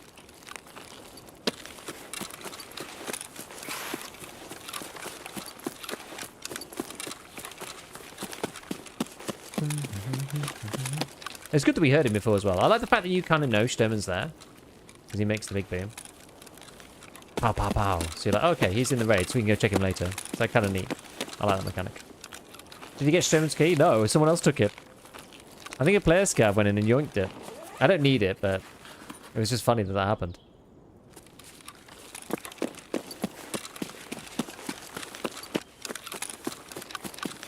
It's only useful for the quest and then opening that weird box in the middle of the sawmill.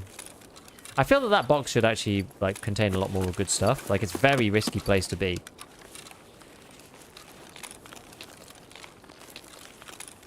I think you should have better things in it. I don't really know of anybody looting it.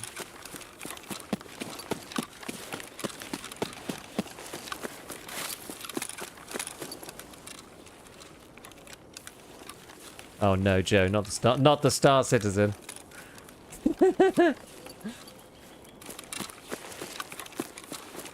That box also on the streets. I think it was originally. I don't know whether it still is. I know originally it was on streets. I don't know whether it was like an oversight or what. Not really sure. Any final day for wipe? Nope. We won't know until for a while. We don't even know whether it's like... It could basically be anywhere from like the 1st of August to like the 15th. We have no real clue.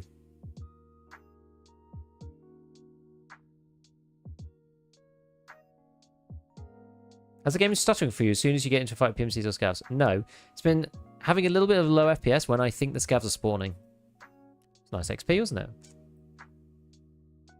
Yeah, I only killed one guard. Maybe somebody else killed the other one? It must have done. Always makes me nervous. Or I just didn't kill the other one. Because actually I didn't go around the back. I got shot at him, flanked him, and then didn't end up seeing him again. So maybe I just didn't kill him.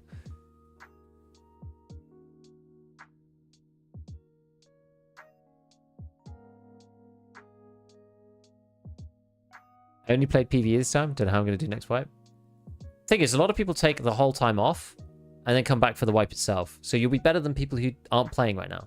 You know, you're still in the mechanics, you're still doing the stuff like optimizing things, looting, learning how to shoot, whatever. Like you're doing all those things already. So it's you're only keeping up the practice. Like yeah, some of it will feel weird and you'll die in places that you won't expect because you'll be playing PvE before. Other than that, I think it'll be a benefit for you. That's my take anyway. Yeah, why do these things all come... They just come so, like, scuffed off the trader. I don't know. Sorry, off the bosses. I just feel like this is the wrong way around. I've always felt this is the wrong way around. The trader has the best stuff easily available in the stash. And then when you go out and risk your life, the guns that are on the bosses are, like, terrible. Like, in my opinion, the traders should have... Because they said that they're going to change it so that the traders are the only ones that have got 100% weapons, whatever. It's going to be... the ones in boxes are now going to be not 100%. I feel like that's just like the wrong way around. I feel like the traders, their ones should be, you know, 90% maybe to start with. If they want to play with that mechanic. I mean, I don't really like durability as a mechanic, but if you're going to play with that mechanic, kind of rather the traders be at like 90%. And then the boss ones be like, you know, enhanced. They've got like an automatic enhancements on them and something that's actually good, something that's not available to the player even. Like a higher RPM. Something actually powerful. But because they're in such limited supply, I don't know, just my thoughts. BSG's always had a weird relationship with the traders. Oh, it's a Golnik. Good job I didn't get shot too much by them. So that's a 105. Do I have... I feel like I have a... Do I have a daily for this? Oh no, it's an AK-Man. Damn.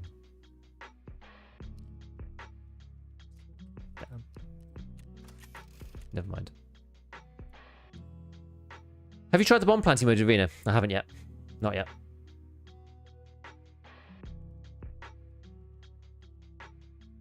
What server? I play EU. Just Europe. Europe West. Nikita's tired because it is his eyes. You say that, but I actually think Nikita's been like more lively than before. I know the Unheard Edition thing. That's the thing. You know, it happened. Hopefully we don't get anything like that again.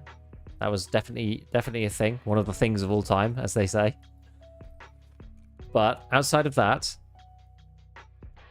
Oh yeah, you don't need to find a way to this stuff anymore, do you? So... How much does a full kit go for? 50k! Oh my goodness. 50k! Well, we'll do it anyway. We'll do the split that way regardless. Okay, take that out, take that out, take that out, take that out. We'll have to rebind this then. Ropey boy, that out, that out.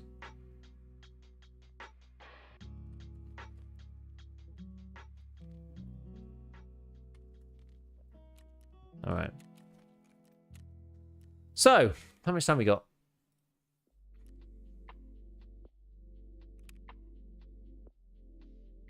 It is 4 o'clock. Do you have time for another one? But we have to be quick. Can't be hanging about. Can't do a full raid. That front plate is smashed to bits.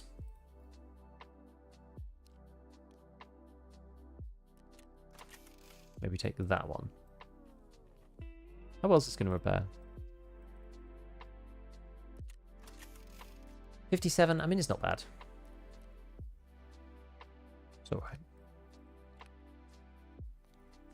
Yeah, get rid of that CMS kit. I don't like taking half CMSs. It's just like not worth it. If you're not going to take a Serv 12, you best be taking full CMSs, you know? It's my opinion. Right, we'll just try and do a little quick run through. We'll just do go find the goons, see if they're on that watchtower thing, and then maybe we'll swing back to Sturmy, see if there's any people.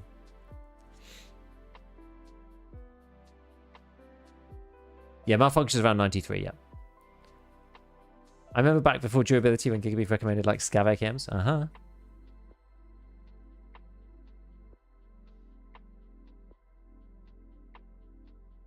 Why don't you just buy the rigs and bags and sell it back to Ragman? For that one, for circulate you can. For this one, for drip out you can't. The player reparter is gone. Mm-hmm.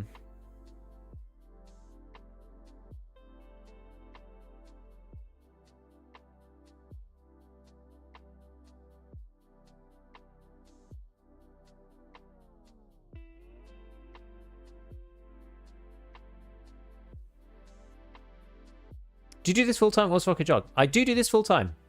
I've been doing this for a bit over 2 years now, full time. I transitioned to full time content creator in 2022, which has been good. It's been yeah, it's worked out so far.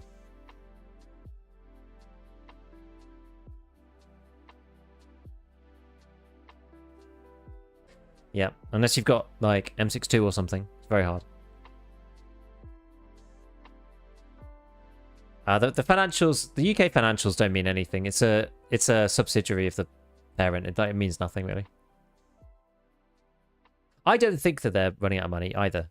I think that like you look at the number of people who bought Unheard, you look at the number of people who are probably going to buy PvE. Like I think there's a lot of people who are, yeah, when they want to raise money with something, even if it's wildly unpopular across the player base, a ton of people still pay for it. It's crazy. I don't think it's really possible BSG run out of money. In my opinion. Nobody can know, though. No one has any idea. And there's no way you can find out. You can't know. Nobody can know. Only Nikita really knows, and his, like, you know, inner people. That's really cool. But it's always fun to explain job to other people. Yeah, it depends. It's just tricky sometimes, because people are like, don't really get it. They're like, huh? But, yeah, it's good. It's good. Ask him. Yeah, I'll just text Nikita, yeah. Yeah, no. I spent like I had like the channel for 2 years before I went and took it full time. And kind of got to a place where it was like the opportunity of the channel was coinciding with a rough spot in work, and I was like, this is a natural time. Like either I'm going to try this now, or I'm literally I'm never going to try this. Like I'm never going to get the opportunity to try this. So I thought, let's just go for it, because even if it doesn't work, I can just go back or do something. You know, go back and do something else, do it part time again, whatever. Like we'll just give it a go. And one of the big driving factors for me, actually going full time doing YouTube and all that stuff, was the fact that I have 2 kids. I have 2 young kids, 3.5 and 1.5, and I wanted to be there for them and be like more present for them. Because the way I was working previously, it was just long hours and stuff, so I didn't really get to see them very much, and I wanted to change that. That was obviously when I only had 1.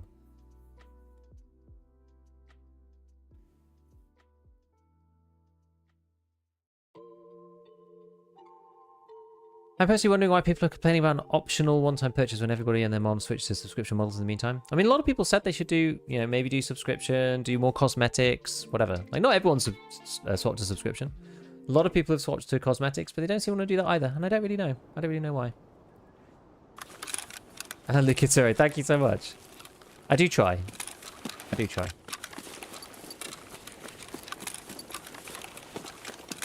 Okay, so we're going to head over to the Scav bunker again.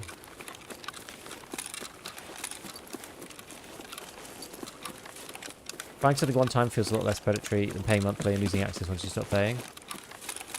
Unless it's $250. But yeah, I know what you mean. I'd rather pay for stuff one time as well, as a consumer. But it doesn't match the funding model, which is why it has a problem. Didn't realize you had kids. Amazing this day and age. How old are you? Yeah, I have a young face. I'm a little bit older than that, but not by much. Yes, like, it's crazy, actually. Like, I have a... So, out of my, like, friends... From home, I have, like, one friend who has kids and no one else does. And then, from, like, my university pals, like, there's me and another guy, and no one else does. And then from my wife's side, like, actually, now, I think, like, 3 out of 5 of her, like, close friends have got kids. But, yeah, it's, like, it's crazy. Like, our generation's just not really having them. So it's become much more unusual.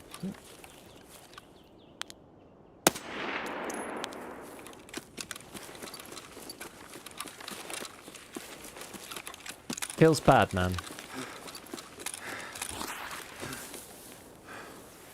What's the guessing this time? What do we think the level is? He's got a Ratnik on, but with the cover. That's the barter one. He's got the propane armor and an MBSS. Like, MBSS is usually kind of low. 13? That's probably quite a good guess. I reckon... What's his gun?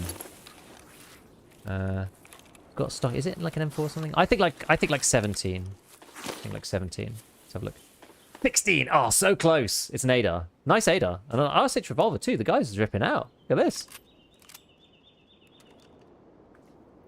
So you got in there. Class 3. Okay. Dog tag bingo is quite fun. He was kitted and ready for a raid though. M855. Got his apple juice and the herring. I kind of feel a bit bad for him.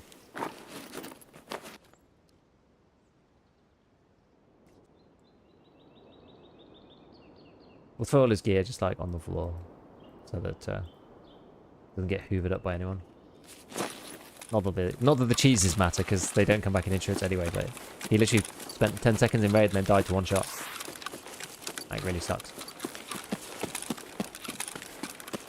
250 is optional. Yeah, exactly. Yeah. The issue with the 250 was like BSG versus EOD, not like people paying for it or not, you know. So if people got value from it, then they paid for it, and that's fine. Like, people were angry with BSG and Nikita from an EOD perspective. It was a scav there, no? Oh no, it's a bush. It's a very, very human-shaped looking bush. All right. Why am I crouching? Stop it! Stop it!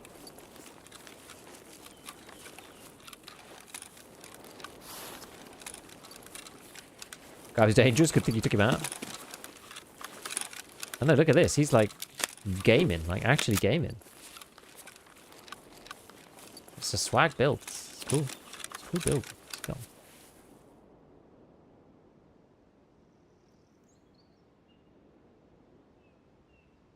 Can't knock it really for like early game. AR-15 MOE, RK6. I'd probably change this for an RK4, but yeah. And then he's got this thing. This thing's really good on Ergo. Like, this is actually like only 1 up, 1 down from MOE. You playing with low contrast? No, I'm just playing with gamma boost.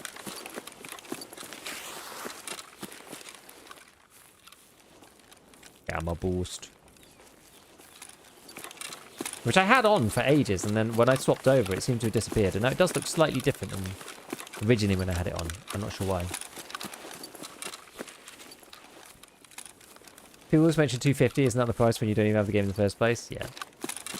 It's because of it's because 250 is the meme, right? 250 is just the meme.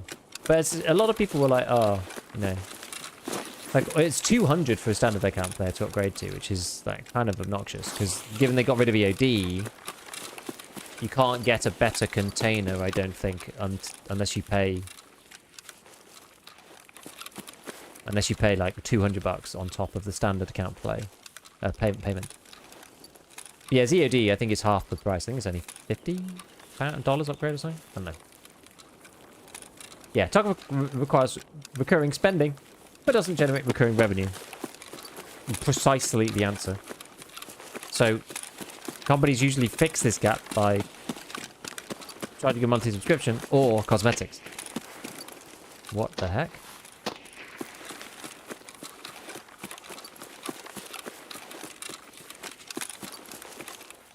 What's going on down here? Why is there a fight down here? And it sounded far away as well.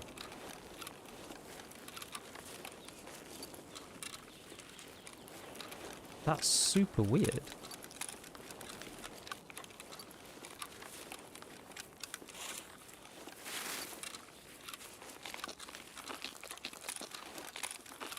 Highly unusual.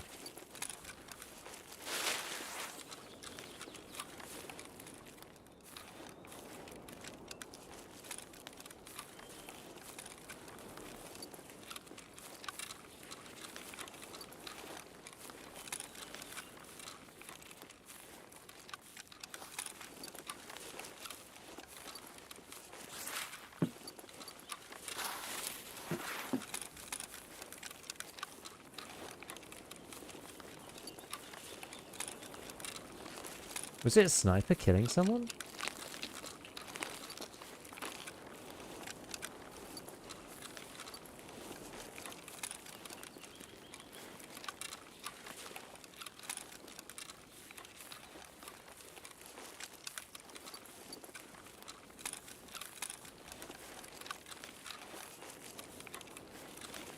Sniper shoots someone who went out of bounds or something.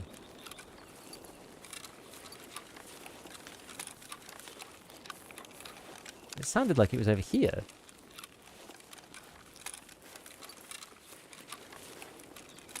Something along those lines.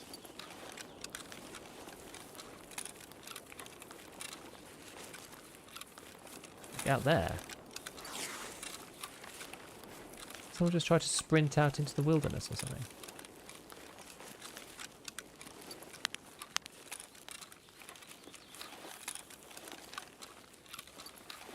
Paper band's getting a Timmy? Could be.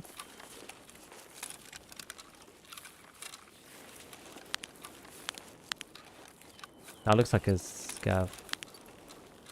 Is that another, like, set-bodied scav? Not sure. I think it might have been a Timmy dying. Out of bounds.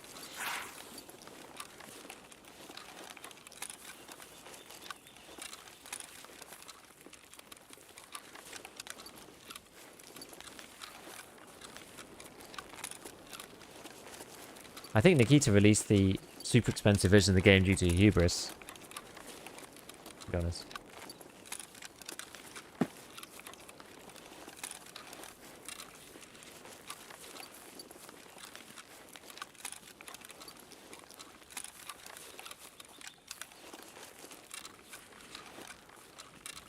Hello! Hello, Maverick. I'm doing good, man. Yeah, new games are expensive. But the thing is, like, inflation gets us all, you know? Games can't just stay the same price they were. Everything moves up. Inflation rips. You know, we had a year with basically 10% global inflation. So even if a game was 60 before, right, it should be 66 now, and nothing's changed.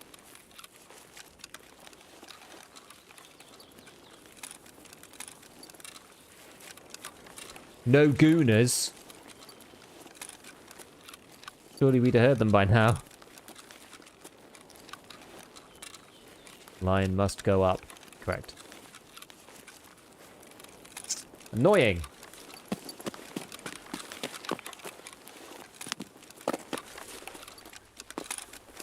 Goody goons. None of them. We had the game to get more expensive for 8 years. I mean, they put the price up twice or something, but yeah, like it's, you know.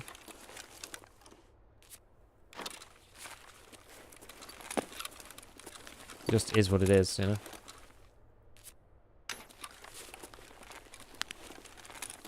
Thankfully, tech doesn't inflate as hard. Wait, thirsty delivery? What have I got to do?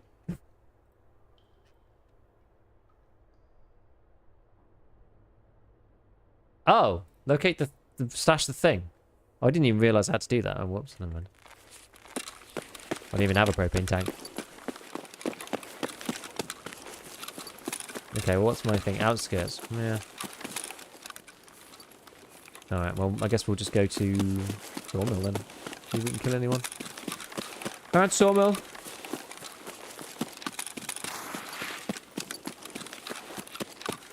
Yeah, thankfully tech doesn't inflate as hard. I was about to say, tell that to the GPU prices. I just hate games with subscription. Let me buy the game and have fun with it. I know. I hate them too. I really hate them too.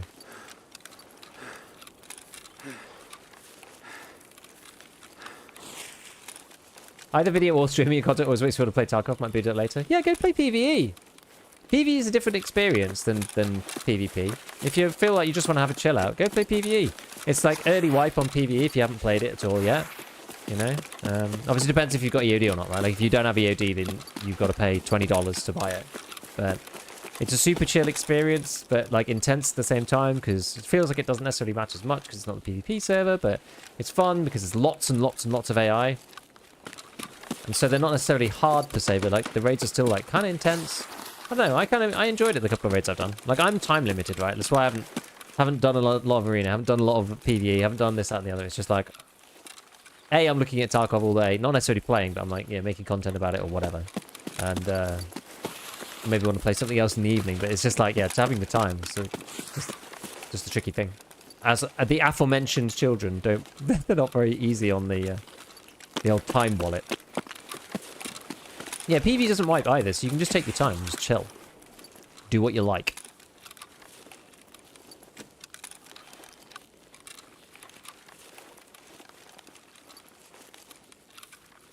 More immersive in some ways? Yeah. In some ways, it is more immersive. I will give you that. It actually is. In some ways, PvE is more immersive. It feels more like the trailers, right? Because you can. Because it's like, it's scripted AI, right? So they're not like, you know, looking through some like meta peak, whatever.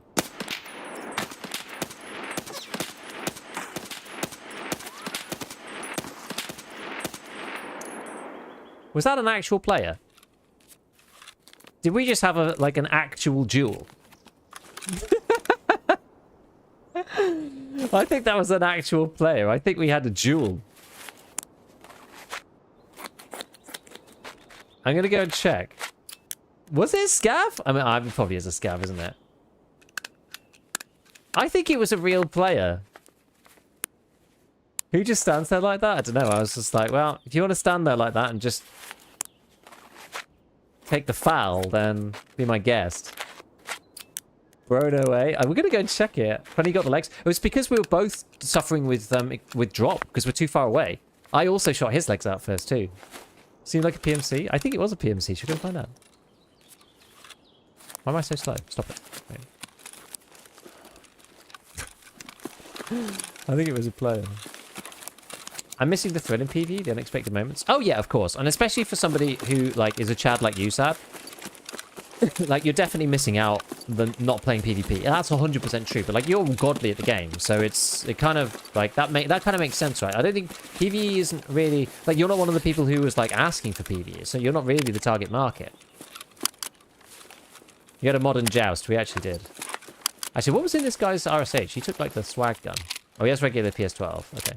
I should use this at some point. I should use the RSH-12. That was a PMC. I'm so lost. Let's have a look. How has having children affected? How has having children affected how you spend your time? I feel like everyone my age, without kids, just lives like teenagers still. Well, yeah, it affects your time a lot. Like, I used to wake up at whenever. And then go down and have breakfast in about 5 minutes, maybe. Make myself a cup of tea, a bowl of Weetabix, and that's it. And then you start your day, right? Whereas, like, it doesn't... It's not how it works with kids. You know, they're in your bed already. Then they wake up. One of them's woken up. You have to take the one downstairs. And the other one's, like... Then you need to get them dressed. And then you need to get them to try and brush their teeth. And, like, it just... Everything takes an eternity. It just takes an eternity.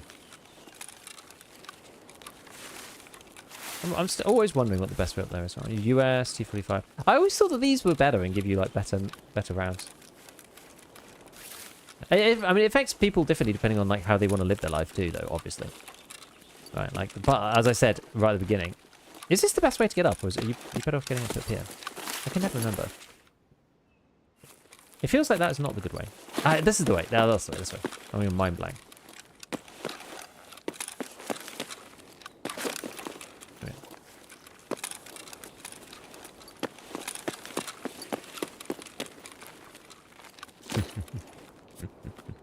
He's level 30.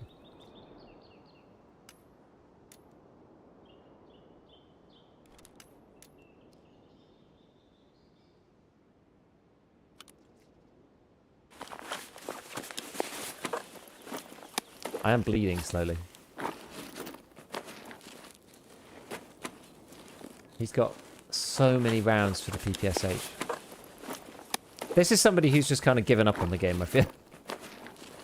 They're playing, but they're not really playing.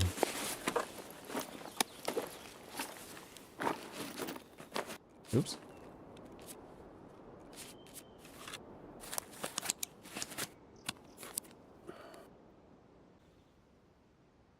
Let's hear the thorax. When you have kids, you're essentially modifying your entire life around taking care of another human. Pretty much.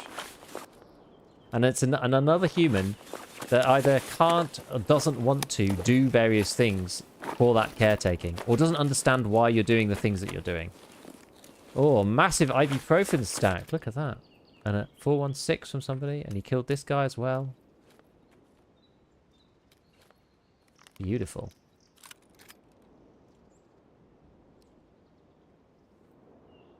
Should we take his back plate?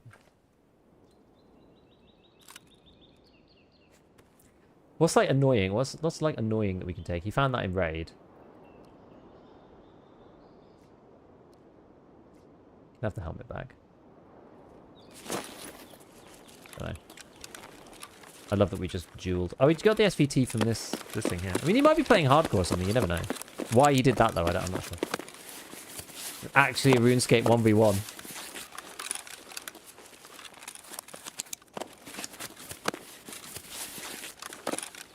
Yep. Silly questions. Hard to wrap my head around not being able to finish work and just game for 5 hours or whatever. Yeah, it's very, very hard to relate to it when you haven't had them. It's very, very tough. I struggled as well. The biggest thing that I underestimated before having kids was the amount of time they take to do whatever. Just the amount of time it takes to do anything. And even just like, it was mainly when we had our first as a little baby. And I was like, they eat every 2 hours. Okay, like that's, you have to be very attentive. But like, how long can that really take? Right, I thought naively. And I was like, well, you feed them, and then, you know, it's an hour and whatever till the next feed. Little did I realise that, like, you know, by the time that you've done whatever you need to do, like change a nappy, like make a bottle, then try to get them to drink it, they won't drink it. Like, we had, you know, our kids were, like, quite tricky with feeding as well, so that didn't help. But, like, you know, then they would take, like, 40 minutes to, like, slowly drink the bottle or whatever. And, like, by the time you've, like, faffed around and done all the stuff and you're, like, ready to go, it's like an hour and 25 minutes or something, and you're like, damn, 35 minutes, and we have to feed them again, right? And it's just like, it's relentless. It's like, especially early on. Like later now that they're like 1 and 3, like 1.5 and 3.5, it's like, it's different. But again, it's still time consuming because you have to like, one of them wakes up, and then you end up both up. Like at the minute, we're in like, it changes like every month or something because they develop fast. So then you have to like readjust all your routines. But like right now, like either me or my wife gets up at 5:30 with one of them and tries to keep the other one not to get woken up by the first one. We then have like, the early pair have breakfast. Then the second one comes down later. The second pair has breakfast. Try to get them both have brush their teeth at the same time. Then you have to get them both dressed. And like the 3-year-old doesn't want to wear this or that. You have to kind of negotiate every time to try and get them to do that. And then it's like, because of what I do, and this is partly why I wanted to do this, I'm there to help out for like in the morning at breakfast, at lunchtime if people are around, and then that's why I clock off like in 5 minutes, because I go and help my wife with dinner because they just get crazy otherwise. Now you could do it, it's just relentless if you're like doing it on your own. And yeah, so it just takes a long time. So like now, so I will be off the clock in 5 minutes. And I'll be helping my wife, and we'll be busy until probably 7 p.m. Maybe 20 past 7. And then we've got to, like, tidy the house. Like, make sure everything's ready for the following day. Because it's usually, you know, you try to keep it as minimal as you can, but it's usually a disaster zone by the time you get to the end of the day. So it might be, like, 8 o'clock before we actually get to, like, sit down and have a chat. You know, talk to my wife for, like, half an hour. And then it's like, all right, it's 9 o'clock. It's my shift tomorrow. I'm going to be up at 5:30.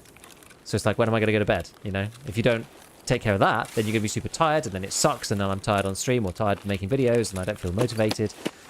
It's really like it's just a lot. There's a lot to it. Nothing is necessarily actually that hard.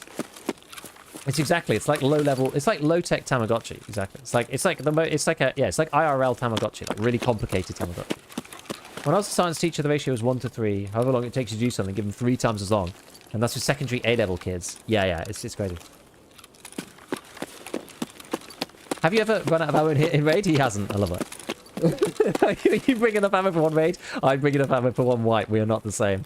And he just stood there. Yes, thank you so much for the prime, Slow Beef. Thank you. Yes, he did just sit there. First 6 months are the worst when they're only sleeping 4 hours at a time. Yeah, like it's easier now on the sleeping thing, but like most of the time now, they will go to bed and they will sleep through until 5:30. So that's good. In the context of young kids, that's like really good. Our eldest comes into our bed at some point in the night between 11 and 5 in the morning at some stage, almost every day. But that's okay, because she just lies down and she's asleep.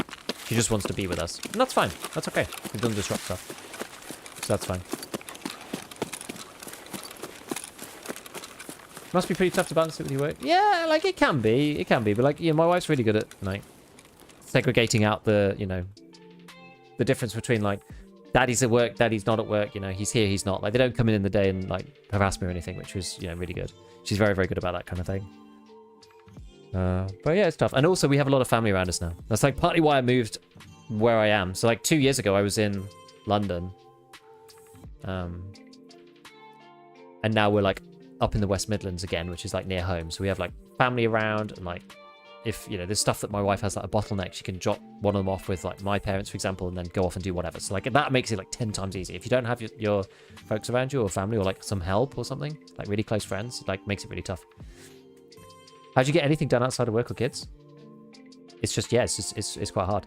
Like I tend to do whatever it is in the evening from like 8:39 until about, I should go to bed really at 10:30, but it'll end up being like 11:30, something like that. If you had a day job, you wouldn't be able to play FT at all. So when I had day job, I went from making, I streamed 3 days a week, and I used to make 2 videos a week, and I was in full-time work. I had my first kid, and I also got Kappa as well. Had my first kid, never had Kappa again. And I went from 3 streams and 2 videos weekly. And this is running the channel part-time, right? Alongside real work. I went down to 1 stream on a Saturday and 1 video. And that was quite difficult to keep up with, especially in the first 6 months. That was hard. That was hard to do. So it was really, really tough. And there was a period as I was like building up for going full time. I got the drops in December and I was like, let's keep the momentum of the channel going. And I moved up to doing, I still was only doing 1 stream, but I moved up to doing 2 videos because I was working all week, right? So I moved up to doing 2 videos a week. And I was like, I'm going to do this basically until I quit. And I didn't see anybody. That was all I did. I literally made 2 videos a week. This was when would this have been? This is like January 2022 to like April. Maybe it was like December through to like April 2022. That 4 months, like I did nothing. I literally did nothing else in the week, in the evenings or whatever, except for like making YouTube videos. It was crazy. The hardest part, it's literally the time. It's literally the time. But it's like, it's great. I always knew that I wanted to have them, but it's just like, I'm not really like a babies kind of person. But you have to get through that bit if you want the later bit, right? I always wanted to have a family like later, but I always imagined it like, with them like later on. But you have to get through the early stage. So I think it's worth it, but you have to be in like the right mental state, the right financial state. Like you have to have everything kind of in order before you want to do it. That's why a lot of people don't do it now, right? It's hard. It's hard. I think it's worth it, but like it's just tough. And it's tough. There's never the right time either. You pick like the best, worst, like the least worst time and just go for it. That was my opinion. It gets easier as they gain levels. Yeah, it's true. In some ways, there's like other problems. Like people say like, oh, the problems never go away. It's just one problem moves into another problem. Like that's sort of true to some extent, I think. But I feel like that's like taking it way too far. people go, you know, it's like, it's so much harder having like little kids and like tiny kids. And like even now where we are, like a year and a half and 3.5 is like 10 times better than when they were like 6 months old, 3 months old, 4 months old, whatever. Like that was just really, really tough. Guess you don't spend a lot of time watching YouTube, TikTok? I don't really watch TikTok at all. That's why I don't really watch any streams. I do watch YouTube while I'm doing other stuff. That's why I'm so like a pro to like doing other things right at the same time. I like watch YouTube videos, but nothing that's like, I tend to watch YouTube stuff that's like relevant to what I'm doing. I don't just like chill and watch a video about like something random. Like I never really do that. It'll be like I'll watch update videos about some Tarkov things and like maybe some other stuff about like YouTube or whatever. Like, and I watch them mostly on 2x speed. Glad you got something good.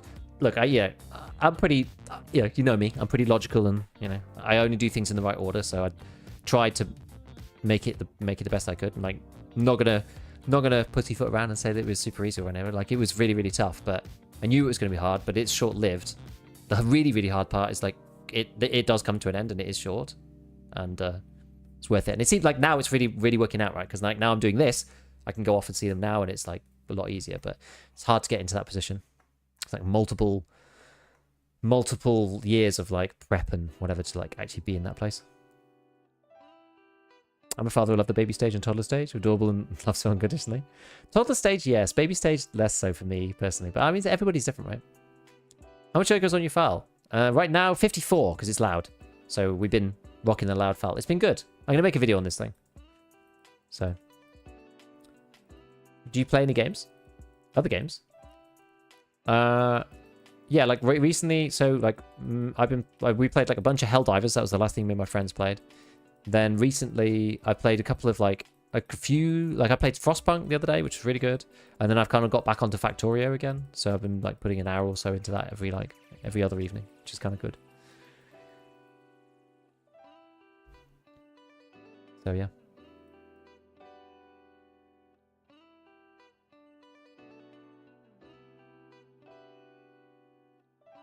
I feel the multiple years to build to it. Yeah, I'm a game dev. When I think about it, to me, 10 plus years to get it. Yeah, it takes a long time. You have to structure your whole life around if this is going to be your decision or whatever. Man, this got real deep real fast. We didn't find the goons, but I've had a good time today. It's all right. I hope that wasn't too deep for everybody. Normally not that serious. We'll talk about like life stuff really, but you know, sometimes it's good. Sometimes it's good. Get a little peek behind the curtain, see what's going on. Like what I'm doing now is like infinitely easier than what I was doing before. I think even without the kids, or you know, with the kids question accounted for. Like working full time is hard in its own way, especially if you do something stressful. And then if you don't do something that stressful, then maybe the money's a problem, right? It's like there's always life's trade-offs. It's just all trade-offs. It's all trade-offs. It's just like EFT. You just got to build a Bitcoin farm and, you know, reap the benefits. You got to find the IRL Bitcoin farm. That's the way. Didn't found the goons, but we found ourselves. Yes. I love that. That's perfect. That's perfect. Short barrel? Oh, yeah, I think so. Yeah, short barrel in the essay, in my opinion. So I find that IRL stuff interesting. That's cool. That's cool. Maybe we'll talk more about this kind of thing more often on stream. It's kind of fun. I'd like to hear your thoughts on these kind of things. Well, I'll talk about it more often then. It usually takes a question. I'm normally not thinking about it, so usually it takes a question for somebody to like ask, and then me think like, oh yeah, and we talk about, you know, whatever. So 40-hour work week is too long and too antiquated concept. Yeah, I used to work more than that when I was in full time, which is part of the reason why I was like desperate to go. Had my first kid a month ago. Well, I wish you the best, and yeah, don't stress too much when things are stressful, because it will finish. Did you plan 2 kids? Nah, we planned 2. We planned 2. I was actually like, yeah, but my wife was like very much like, yes, and I was like, okay, we'll do this. Okay, well, thank you for being here, and yeah, finding ourselves a journey of discovery. We shot at a man and had a duel with a man on Sniper Mountain. So we're going to go over to Talkie on the Twitch side. He's actually a new father as well, interestingly. He's only just had his kid like maybe a month or 2 ago, so go and wish him the best. On the YouTube side, I will see you all soon. I'll be back on tomorrow, and we'll carry on maybe with the FAL. We'll carry on hunting the goons. See you all soon. Catch you later, everyone. Bye-bye.